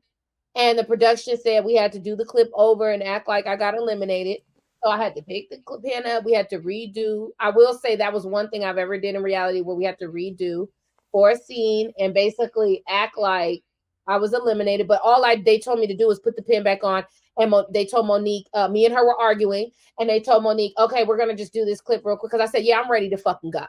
So they said, okay, wait a second. So I put the clip on. I said, I'm ready to fucking go. I don't like this shit. Like I was going off. So then she just said, and Larissa, you're a limp. That's why if you notice, she's really angry at the end because it was clipped in because we were arguing about other shit and the whole thing just about how the show was some bullshit. You got me fucked up. I just went off. I said, this bitch over here lying. Y'all bitches can say whatever you want. I'm a real bitch, period. I'm gonna protect whoever mine. Whoever's my friend, I'm going to protect you. If you feel like I'm not, you're not my fucking friend. At the end of the motherfucking day, us coming to eliminations, I would have turned on every bitch that said that. None of that was ever said in my eyes. $2. You understand what I'm saying? That was to get them hoes off of me. So, and I'm telling them, oh, well, she exposed me. I'm expose her. Of course, I'm going to say that.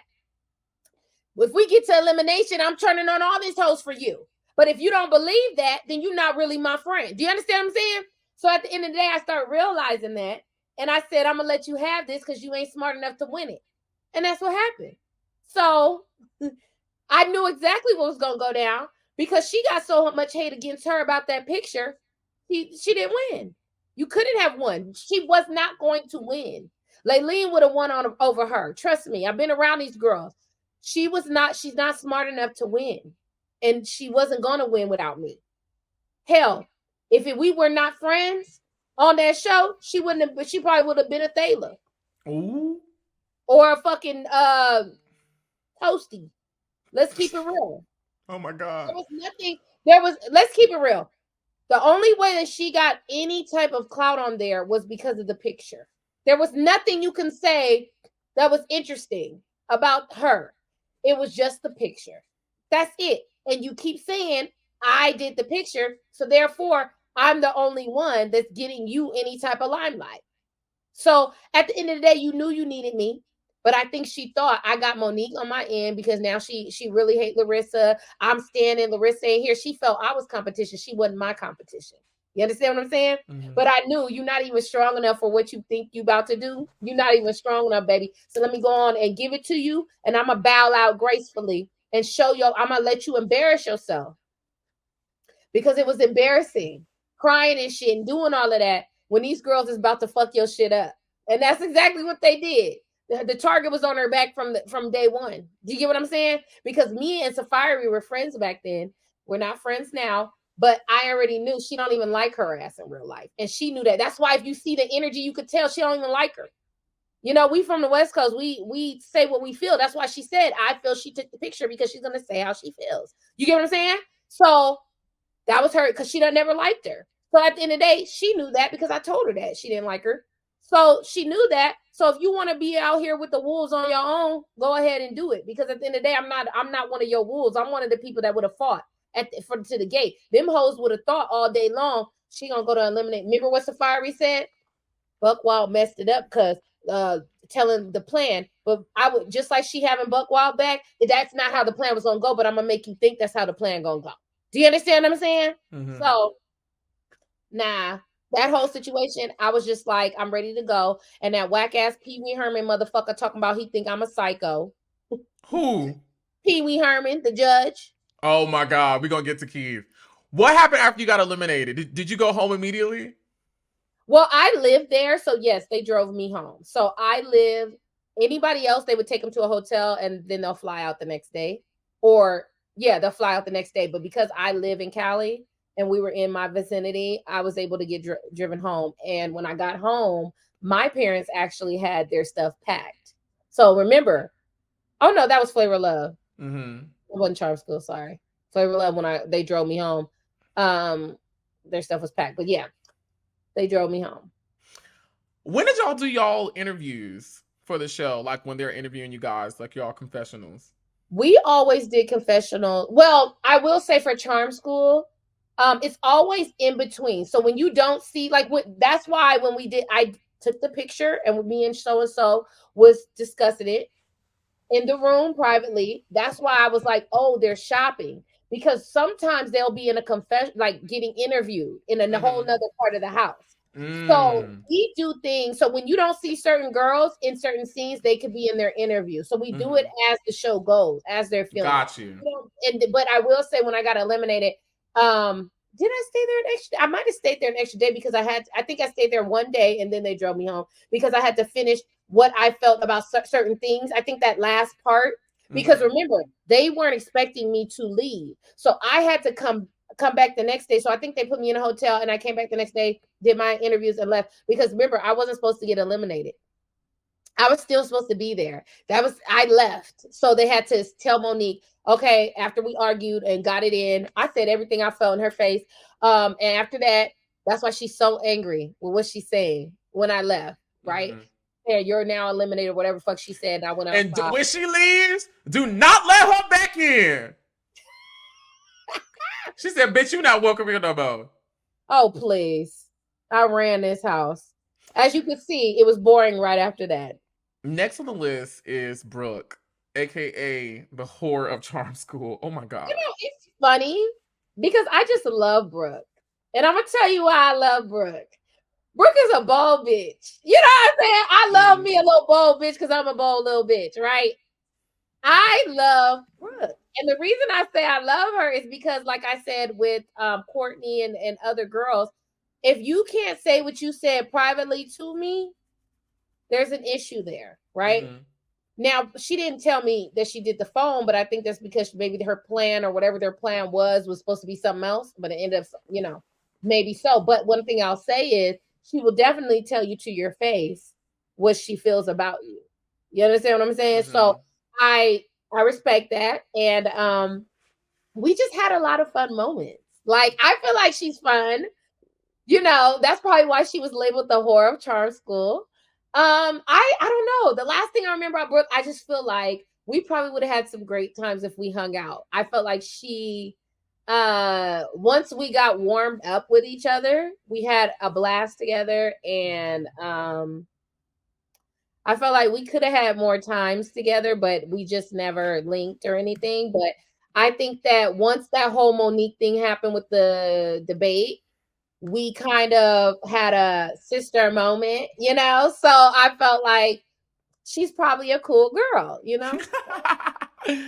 Next on the list is Becky. No, actually, no. Next on the list is Shay, because Shay's the one. She got eliminated next. The three of them, Laylee, Safari, Becky, got together and got her ass up out of there. They was like, we just gonna keep asking Shay all the questions. And Shay stood in there for a good little moment until they got up out of there. You've already talked about Shay. Any additional thoughts on Shay? And we still have to get to the reunion. So whatever it is that you want to share right now. Okay, we'll just wait for the reunion. I don't really I think we talk so much about it. Okay, cool. Next on the list is Becky Buckwild Johnston. What do I think about her now or then? It could be both. Well, you already told us last time you cussed her out because she wrote something down in the comment section. Oh yeah, I told y'all all of that, but we're cool now. But yeah, all that drama, it got cleared up. But I guess I don't really think too much it's not a negative thing. We don't have any issues anymore. And I think on the show, what did I think about her? On the show, I probably the same thing. We didn't have any issues. That's why I think she was comfortable coming to me with Safari and saying the things that she was saying, because we were both friends at that time with Safari. So yeah, I just think that it was just a respect there, same now. Nothing really. Next on the... When I think about it, like I said, the show was mainly about me. You know what I mean? Like, it's really like the other girls really are just responding to things that I was involved in. You get what I mean? So it's like thinking about what I thought of her was really like, I just didn't like, if we're talking about Charm School, I didn't like how I didn't get why she did that. And I would love to know, like, did the producer tell you to do that? To go to her and say that I said she did it? Like, what made you say that? I would love to know that. You know what I'm saying? That would be interesting to know, because I've never asked. Next on the list is Layleen. We talked about Layleen earlier. Anything additional you want to add to Layleen? Oh my Lion ass bitch, hater ass bitch, racist ass bitch, all of the above. after the show, she would post things saying I was a monkey, saying I was this, that's racist. Yes. All types of shit, but the bitch would never say it to my face. I don't fuck with bitches like that. I don't respect bitches like that. She would never say it to my face to this day or then. She was doing shit when Instagram first started. You know what I'm saying? She started doing that shit, and I didn't catch on till later because people, you know how fans are. They'll say, "Oh, so and so said this," but Instagram was so new; it wasn't like it is now. So I kind of was like, "Well, what's Instagram?" I got on there, I saw a comment, but then coming from the days of when Twitter first started, there were fake pages, so I had to figure out if it was real. But it was real. It was a real page, and she was calling me monkeys, talking shit she would never say to my face. So I don't respect that bitch. I don't like that bitch, and that's where it's gonna be. And last but not least, she a weak bitch, but we have oh my god. I said, I wish they would have aired. I wish they would have aired what happened on the bus. Remember after I went off on her and we got on the bus and you just saw me in the back going, "Yeah, you the weakest one in the house," and then it is fiery going off and they didn't show anything else. They should have aired that whole argument. Y'all was going ham. Yes, cheese. We was so drunk.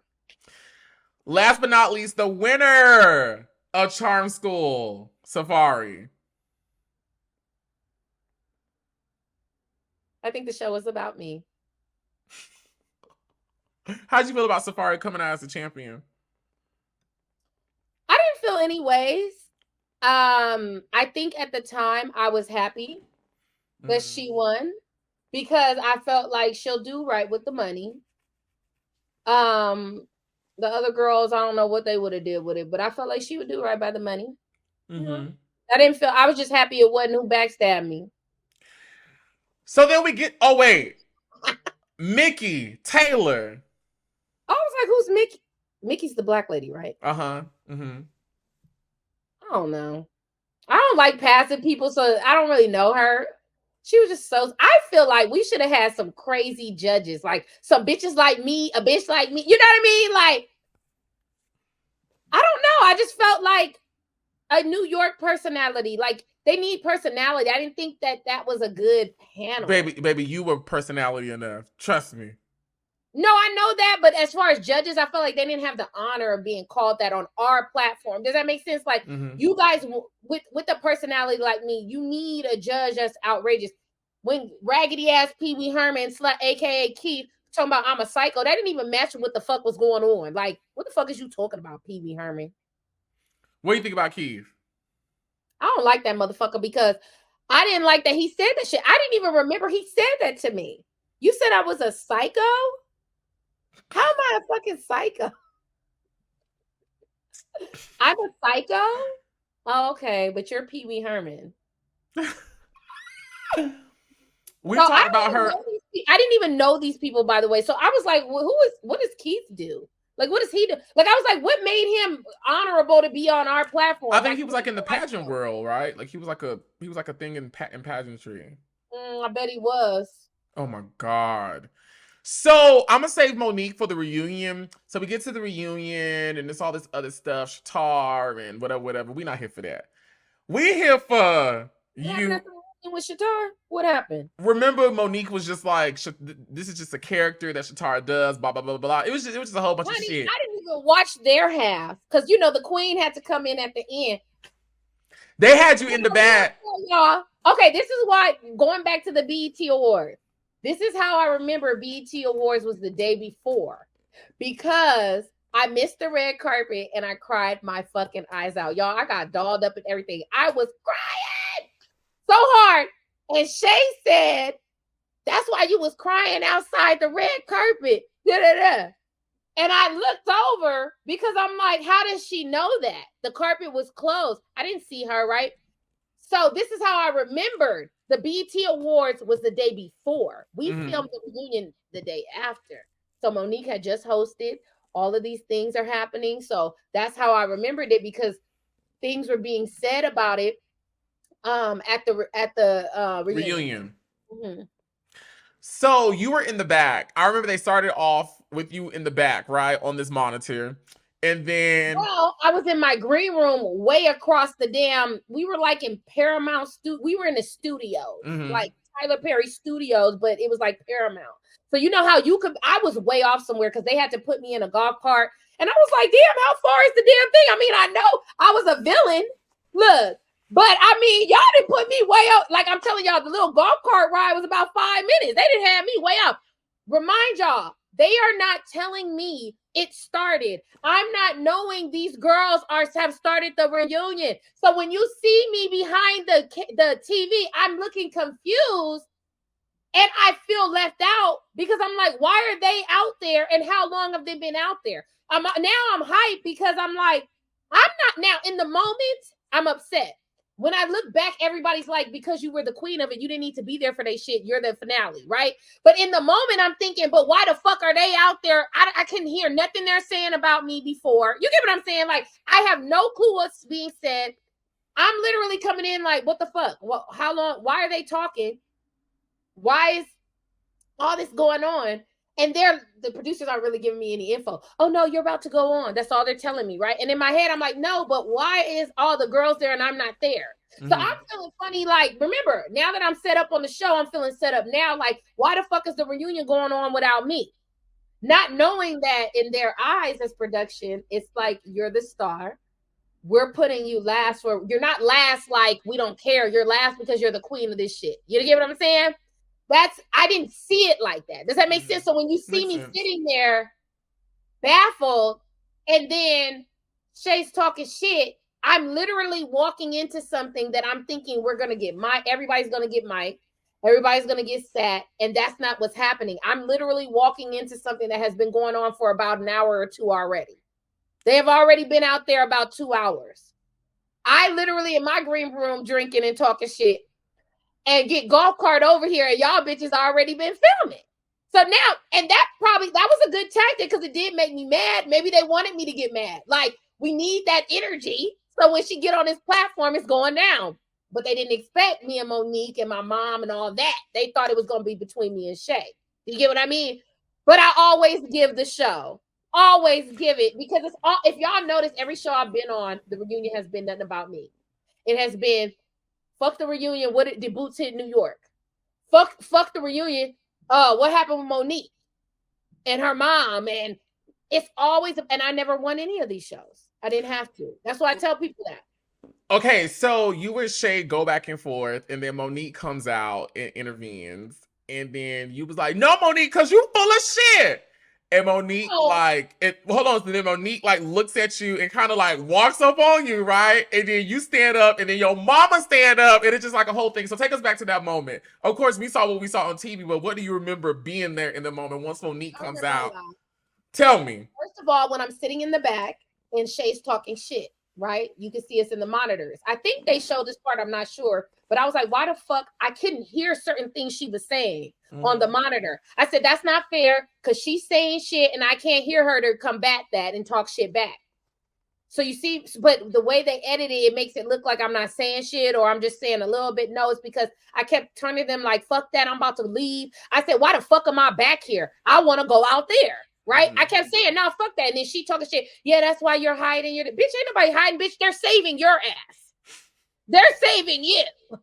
Right? So that's when I start saying that. And I walk out. Ain't a bitch run up to me and do nothing. So I sit on my little throne. Okay? And I get bombarded with Monique.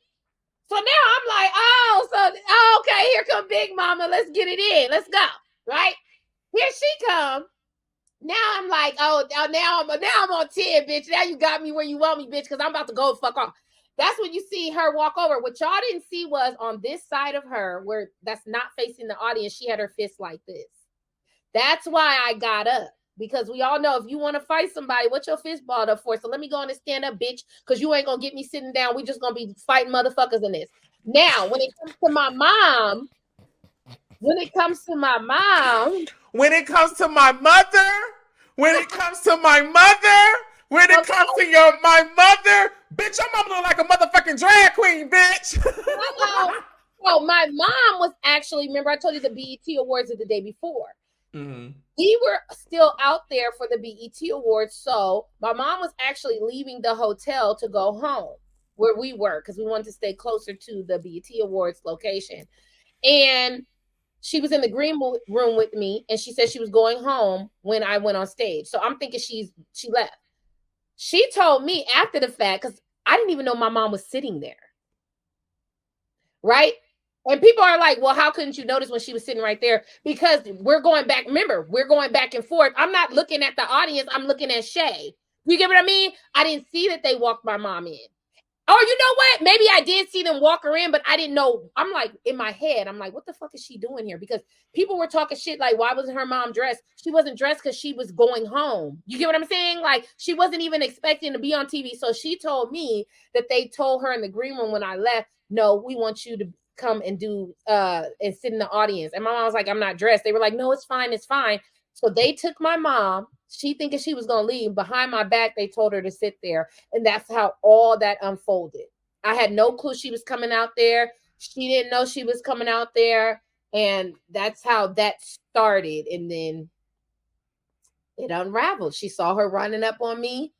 You saw the lady say, no, Monique. That's when I got up. They said, no, Monique, because they saw my mama coming up. She didn't know that my mom was there. So when after the commotion died down and she said, that's why I asked for your mom to be here, that's a bold-faced lie. She did not know my mom was going to be here. That was just a sound bite she wanted to use to save her ass to look better. You know what I'm saying? Like, oh, I knew her mom was like, no, you didn't. She didn't know. Or make right, because your mom, right, because your mom was never supposed to be there. Because she never spoke. Remember, she said that's why I wanted to hear. She never spoke to my mom. The producers did. You understand what I'm saying? So it's not like you had a conversation. Remember, she told Shay, I spoke to your mom. I just that. Well, you never spoke to mine, so that would be different. Do you get what I mean? So, but okay, so the way it looks like on the show, it looks like you, Monique, and your mom have this heart to heart, and you basically like spill out how you feel. Your mom says how she feels, and Monique basically apologizes, says some Martin Luther King shit. Everybody claps, and we all go home. But we're in 2024, and it's still up and stuck. What did not land about that situation? Like, what did not resolve that day? I feel like it was all some bullshit. I feel like whatever the plan was originally, it didn't come the way she wanted it to. I'm saying so much to her to where she has no choice but to say, you know what, I'd apologize. She also told me when the cameras went down, because we were sitting there about an hour after the cameras went left. And she told me that it's her job to do the things that she is doing. She does not feel that way about me. I said, but why would you don't know me to say anything about me negatively. It's one thing to be, I understand she's an actress, so it's different from what we do. Because remember, we're real reality stars, personalities. We're not like the reality personalities now where they're faking their whole shit because of whatever, Instagram or whatever. We literally are ourselves and we come on there and do us. So I felt attacked and I told her, you attacked me personally. You brought up things. She said something about, I don't know if they aired this part. Did they air at the very first episode where she was like, that's why you got kicked out of salon or some shit? She say something about that? That might have been on the, so she brought up personal things that I said in interviews and misconstrued it on purpose. I understand she's an actress or whatever, but she has to understand you're on a reality show. So we take things as reality. So she could have pulled me aside just like she was laughing at Brooke and they didn't air that part. And she could have told me whatever it is that she wanted to tell me. But other girls were telling me, you didn't see it, but you were the winner anyway. She was going to pick you because she said you reminded her of herself. I didn't see it like that. I saw it as, I'm not going to be attacked. I'm not going to be having you assassinate my character. You do not know me personally. And I got tired of the backlash from the Black women, the disgraceful comments. It got too much for me to a point where I know how I get, and it's going to get too real up in this motherfucker. So let me bow out gracefully because I don't like you talking about me that way. So I'm going to remove myself because I'm not even liking this shit. I was lied to about what the show was about anyway. Remember that. So now I'm on here being disrespected, being told you're a disgrace, you're this, you're that, when I know I'm not. And we're going to set that straight too. Is the fact that how am I a disgrace out of any of the girls seeing that I'm the only girl who left Flavor of Love because I wouldn't have sex with this man. There's no honorable nothing about that. So how am I a disgrace? When you sitting up, and I said this on the reunion, when you sitting up on Queens of Comedy talking about how you sucking dick and flying on fucking chandeliers and shit, you not as classy yourself. And she told me, well, Larissa, that's my job. I said, well, this is my job, and this is what I do. You know what I'm saying? Why is it not clicking? Why doesn't that understand? It's me, but it's still a job. So if I'm getting into it, this is TV. Do you get what I mean? So I didn't understand why she wasn't grasping that, but I get attacked. But with her, it's comedy. That's not fair. You know what I mean? Like, it's not fair because we all know, especially as Black people or any people, there are real Karens out there. People really do go to the store and they cuss people out. People do taunt people in real life. You could go to the gas station, somebody do something to you, you cuss them out. Does that are we going to hold you to you just cussing them out and leave out what that person did? That's what's been going on for years. Like you said, why is it that we have to pick up clips for people to realize that everything they're saying is a lie? Oh, you're a bully. I went off on one of these guys about that shit, talking about I was a bully. No, bitch, you're mad because you're like Layleen. That's what I told her with your whack ass. Because at the end of the day, it's like you have no facts to base that off of. Why don't you play the clip? But he didn't want to play the clip. Nobody wants to really see it. They want to talk bad. And then when I defend myself, then you want to talk shit. It's like, nah, I'm going to always defend myself. Because now we can sue for that type of shit. Don't call me no fucking bully, bitch. I have no intent to bully anybody at all. That's not even in my spirit. Now, if you fuck with me, you're going to get fucked with back. And any clip that you see me in, I've never just started no shit with nobody. I don't need to. I got a life. You know what I'm saying? So I don't get where people get that from, but now I just don't give a fuck. But I get tired of those are only the weak individuals. You know what I'm saying? That say, oh, she's a bully. How? How come Layleen's not a bully? Why? Because I devoured her in the argument. That's why. Bullies are people who start shit with people and pick on them. That's what she did to me. Or attempted to. She attempted to, and it didn't come out in her, satisfactory. That's not my fault. I'm not a bully because she got devoured. It's not my fault. After the reunion, did you ever see Monique or speak to Monique again? Yes. You did? Mm-hmm. Tell us about that. How was that? This is why I say my intuition is on point.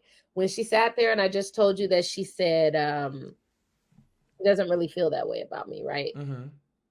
When I see her the next time, it's about a year or two later. Me and Jill Scott, we had the same gynecologist. So I was pregnant with my daughter, my first child.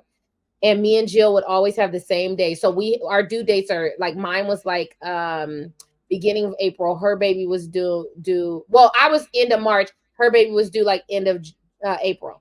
So we always went on a Tuesday to the doctor. So we would see each other and talk, be like, girl this, girl that, right? I never knew Jill Scott was friends with Monique, right? So every Tuesday, me and her chopping up. Every Tuesday, see you next Tuesday, me and Jill, right? This particular Tuesday, now I was supposed to have my daughter, but my water hadn't broke. So at this point, I'm in the little room. The doctor went to deliver a baby. So I'm like in the room where, like one of the little rooms that you're in. I come out to get some water because I'm waiting for the doctor to deliver the baby and come back and let me know how we're going to get this baby out. Because, the baby can't, if your water don't break at your due date, you need to you can't be in there longer than after a week. So it's already been a week after. So we're trying to figure out when I'm going to get induced, basically. So I come out. I didn't know Jill was there. I come out to get some water. Jill's like, hey, girl, right? I'm like, oh, I didn't even know you was in here because it's quiet, right? She said, girl, you supposed to been had that baby, right? So she like an auntie. So she's like, girl, you should have been had that baby. I said, I know. And then she goes, Monique. So I look, Monique. So I'm thinking, what I'm saying? You can't see Monique because it's like, she came through the little door. It's hard. How you go through the door in the doctor's office? The little door. So the door's open, but the seats are this way. So there's a wall. But she was like, Monique, this the girl from the show. Monique, come on. This the girl from the show. Right? So I'm like literally over 9 months pregnant, like, how this gonna go? But and this is around the time she had that night show on BET, the talk show. The Monique show. Yeah. So Monique, I walk around the corner because I can't see her because of the wall. So I walk like, is this the Monique? I'm thinking she's talking about Monique, right? So I walk over and Monique's like this with her arm over the chair, staring at me with a mad dog face. Matt didn't say hello. So that's why I knew my intuition was correct. You full of shit. You meant everything. So Everything. wait, so y'all didn't say nothing to y'all didn't exchange no words or nothing? No. She just looked at me like that and I started laughing. And I said, I'll see you later, Jill. And I went in the little back in the little room and I called my cousin. And I said, and my cousin, I just let her know. We all from LA. She said, oh, I'm on my way just in case. You know, so shit cracks off. You pregnant, so you can't do, you can't say too much, but call my cousin, let her know what's cracking. And nothing happened. The doctor came. We did what we did, scheduled when I was going to get induced, and they were gone. So you haven't seen Monique or talked to Monique face to face since then. I have never seen her, talk to her face to face. Everything now has been Instagram, battling it out. I did an interview with Lacey and she got upset. And it was on the Shade Room. They posted it. I guess she was upset at something I said. She didn't say specifically. She just said, y'all should be ashamed of yourselves. And we just had a little, I said something back. She didn't respond because I guess she thought, oh, I'm not going to say nothing else. But whatever. I just don't get it. If you were really sorry, right? Just like I told her, you're not sorry. I knew it because that moment in that doctor's office is when we should have had our heart to heart, our auntie, you know what I'm saying? Our auntie moments you should have had with me because there were no cameras. There was no one but me, you, and Jill. You understand what I'm saying? And that's how I knew that wasn't genuine, just like I thought. There's no one here but us. And you chose to mean dog me. I don't know if, somebody had brought it to my attention, like maybe she's mad because, after the show, after the reunion, you know how you do interviews. She didn't like something I said. Well, she should express that. We're grown, right? If we're all privately here with your friend and Jill is a mediator, like she's a very friendly person. From what I encountered, like she seems like, from her energy and us, me encountering her, that she wouldn't let things get out of hand. So it would have been a cordial conversation for sure. And I'm pregnant. Ain't shit I can do at this point. I'm not about to endanger my child. You know what I'm saying? Getting rowdy. But if she wanted to have a conversation, we could have done that. And I think she knew that. She just didn't want to. She felt like on her high horse. I got a show on BET. Fuck her. That was the energy I felt.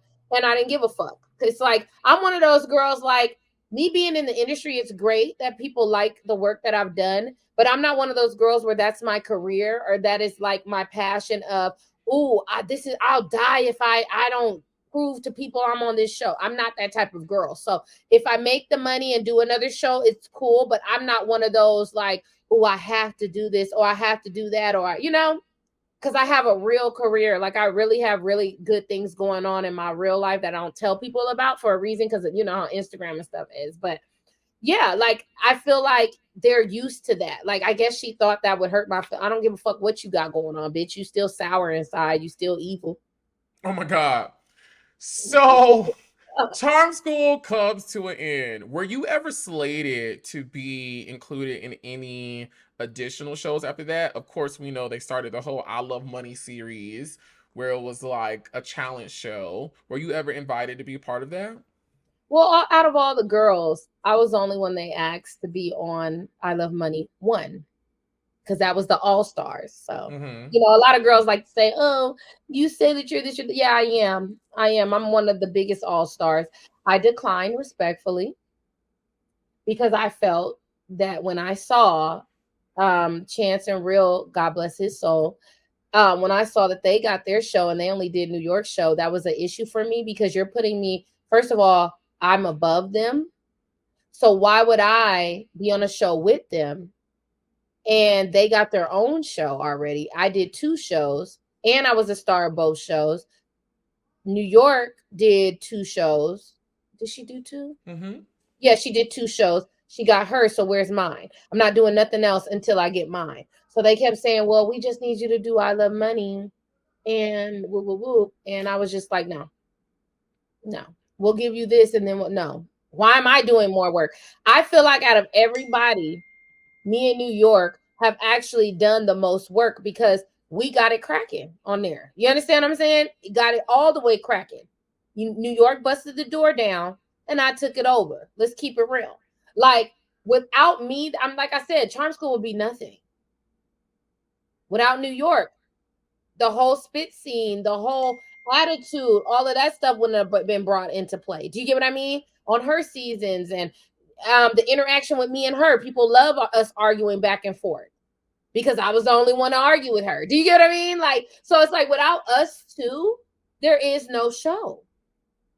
There's no show. Like, it would be great for me and her to do something with our personalities. It would be amazing.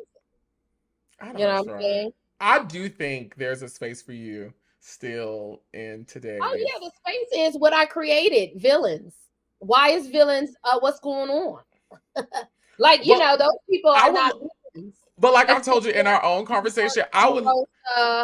Those are good picks, but everybody else, I'm like, y'all just picking whoever y'all seeing on TV right now. Mm-hmm. Like at this point, like, because the real villains is out here. Do you have an agent? No. But we gotta get you an agent. No, I would. The only show that I would be interested in is Traitors and Villains. Period. No Zeus. Who? So, of course, the last time we spoke, you let us know all the sort of all the amazing things you're doing, which is basically, bitch, I'm still out here popping. I'll be following you on social media, girl. You be looking so good. Your body be tea. You be traveling. You be doing your thing. You are still funny as all get out. Y'all, I'm really trying to get Larissa to, if she don't join my podcast, she need to do somebody's podcast because you are funny. And people watch you still. Like, people will still watch you. And I feel like instead of waiting for these other TV networks and people to get it together, I really think you can do your own thing and create a demand. We're not waiting, but those are the options because I don't like that the majority of people want me on Zeus. You know what I mean? And they don't look at the aspect of where I came from, which I don't want you on Zeus because them hoes fight for real. But that's all. You know, I just get tired of the get on this, like there's nothing else. Villains fits me very well. Traitors fits me very well. So we're not waiting, but those would be what I would be accepting of. What you working on? Somebody that claims to work for Zeus tried to be funny on a blog, and I don't play that type of shit. So no, I will not be. No, absolutely not. What they said? Now, I'm pretty sure like the main person doesn't know about this, but I just don't like messy ass guys. And I don't like people who just say stupid ass dumb shit. That's a lie. Just making up anything and demanding stuff. They were just saying something in a comment about something like, oh, she ain't gonna do this if she don't hit me. Who the fuck are you? You don't even have my number. I don't have your, what are you capping for? So like, I don't like energy like that. I don't like niggas who just sit online all day and talk shit.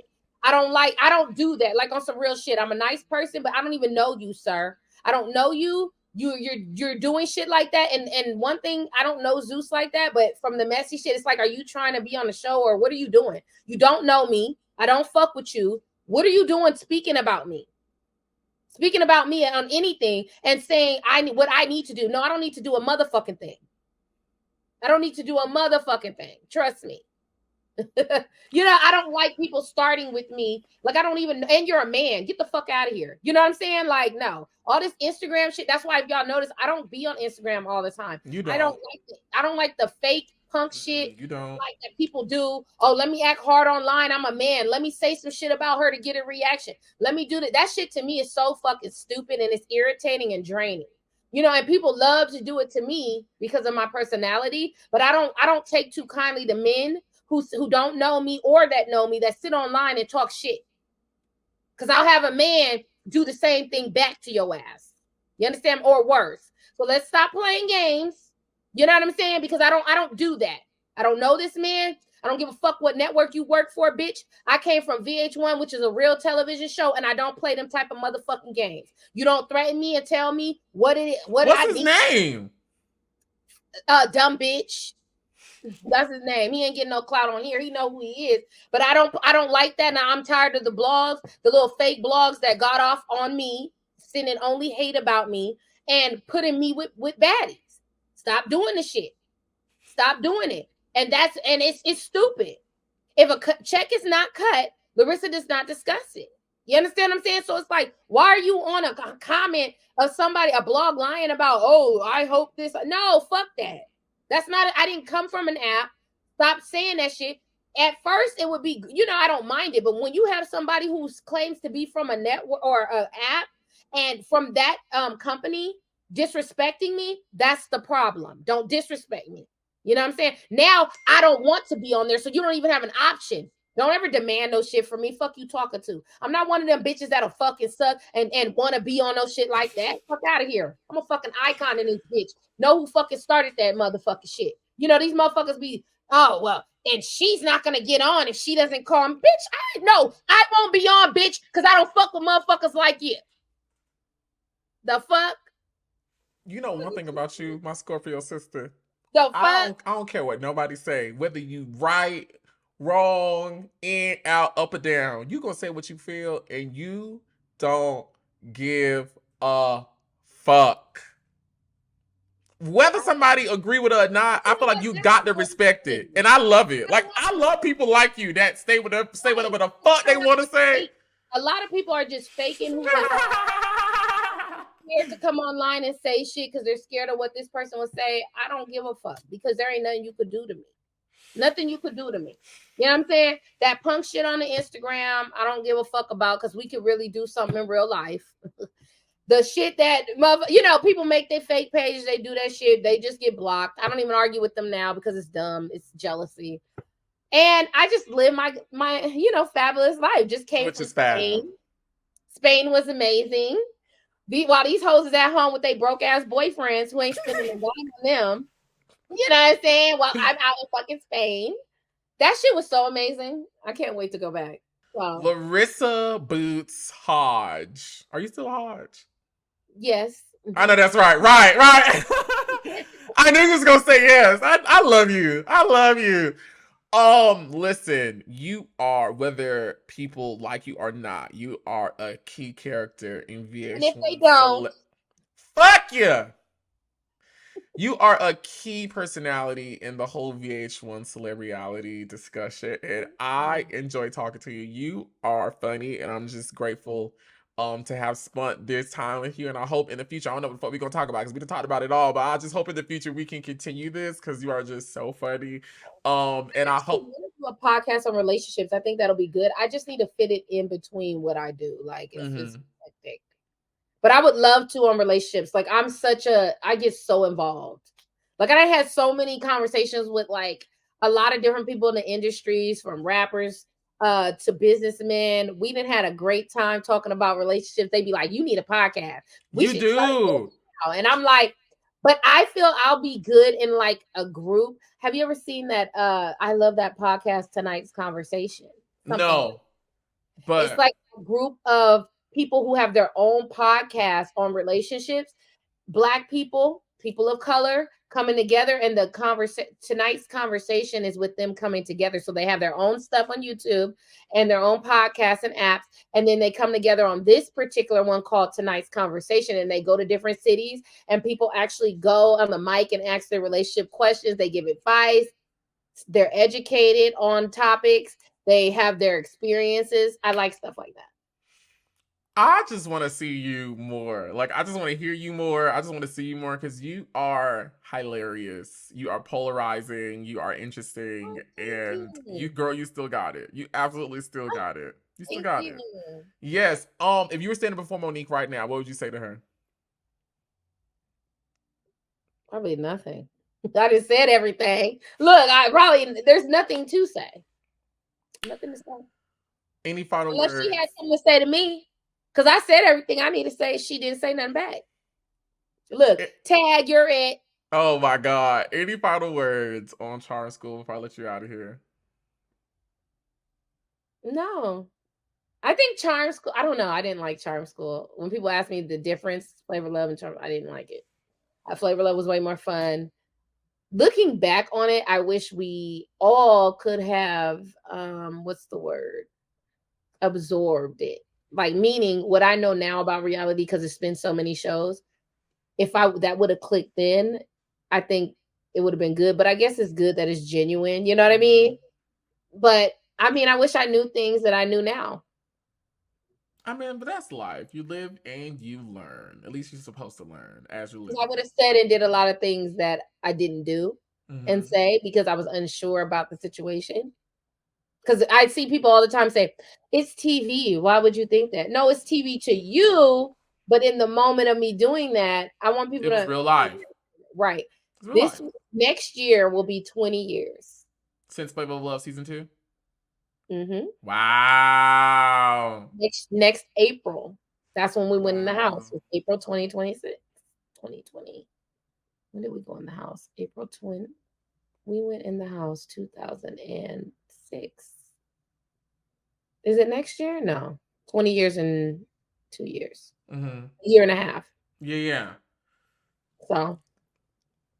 Everybody watching right now, give a huge round of applause to our friend, our Scorpio sister, Larissa Bootz Hodge, for an amazing, iconic chat, exclusive chat on Charm School. You are always welcome in my school, okay? You're always welcome over here, and I'm always just grateful to share space with you, and I send you well wishes on everything that you're doing, which I already know you're going to kill it. And tell them to share their favorite Bootz moment. Share your favorite Bootz moment down in the comments. She wants to know because she's going to look at the comments, right? Let's weed them out. Bootz, you have a good one, baby. You too. Thank you. Of course. Yo, that was a masterpiece.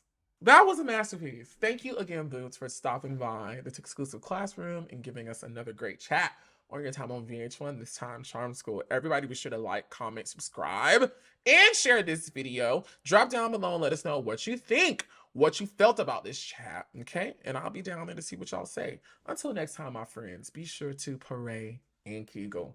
Bye!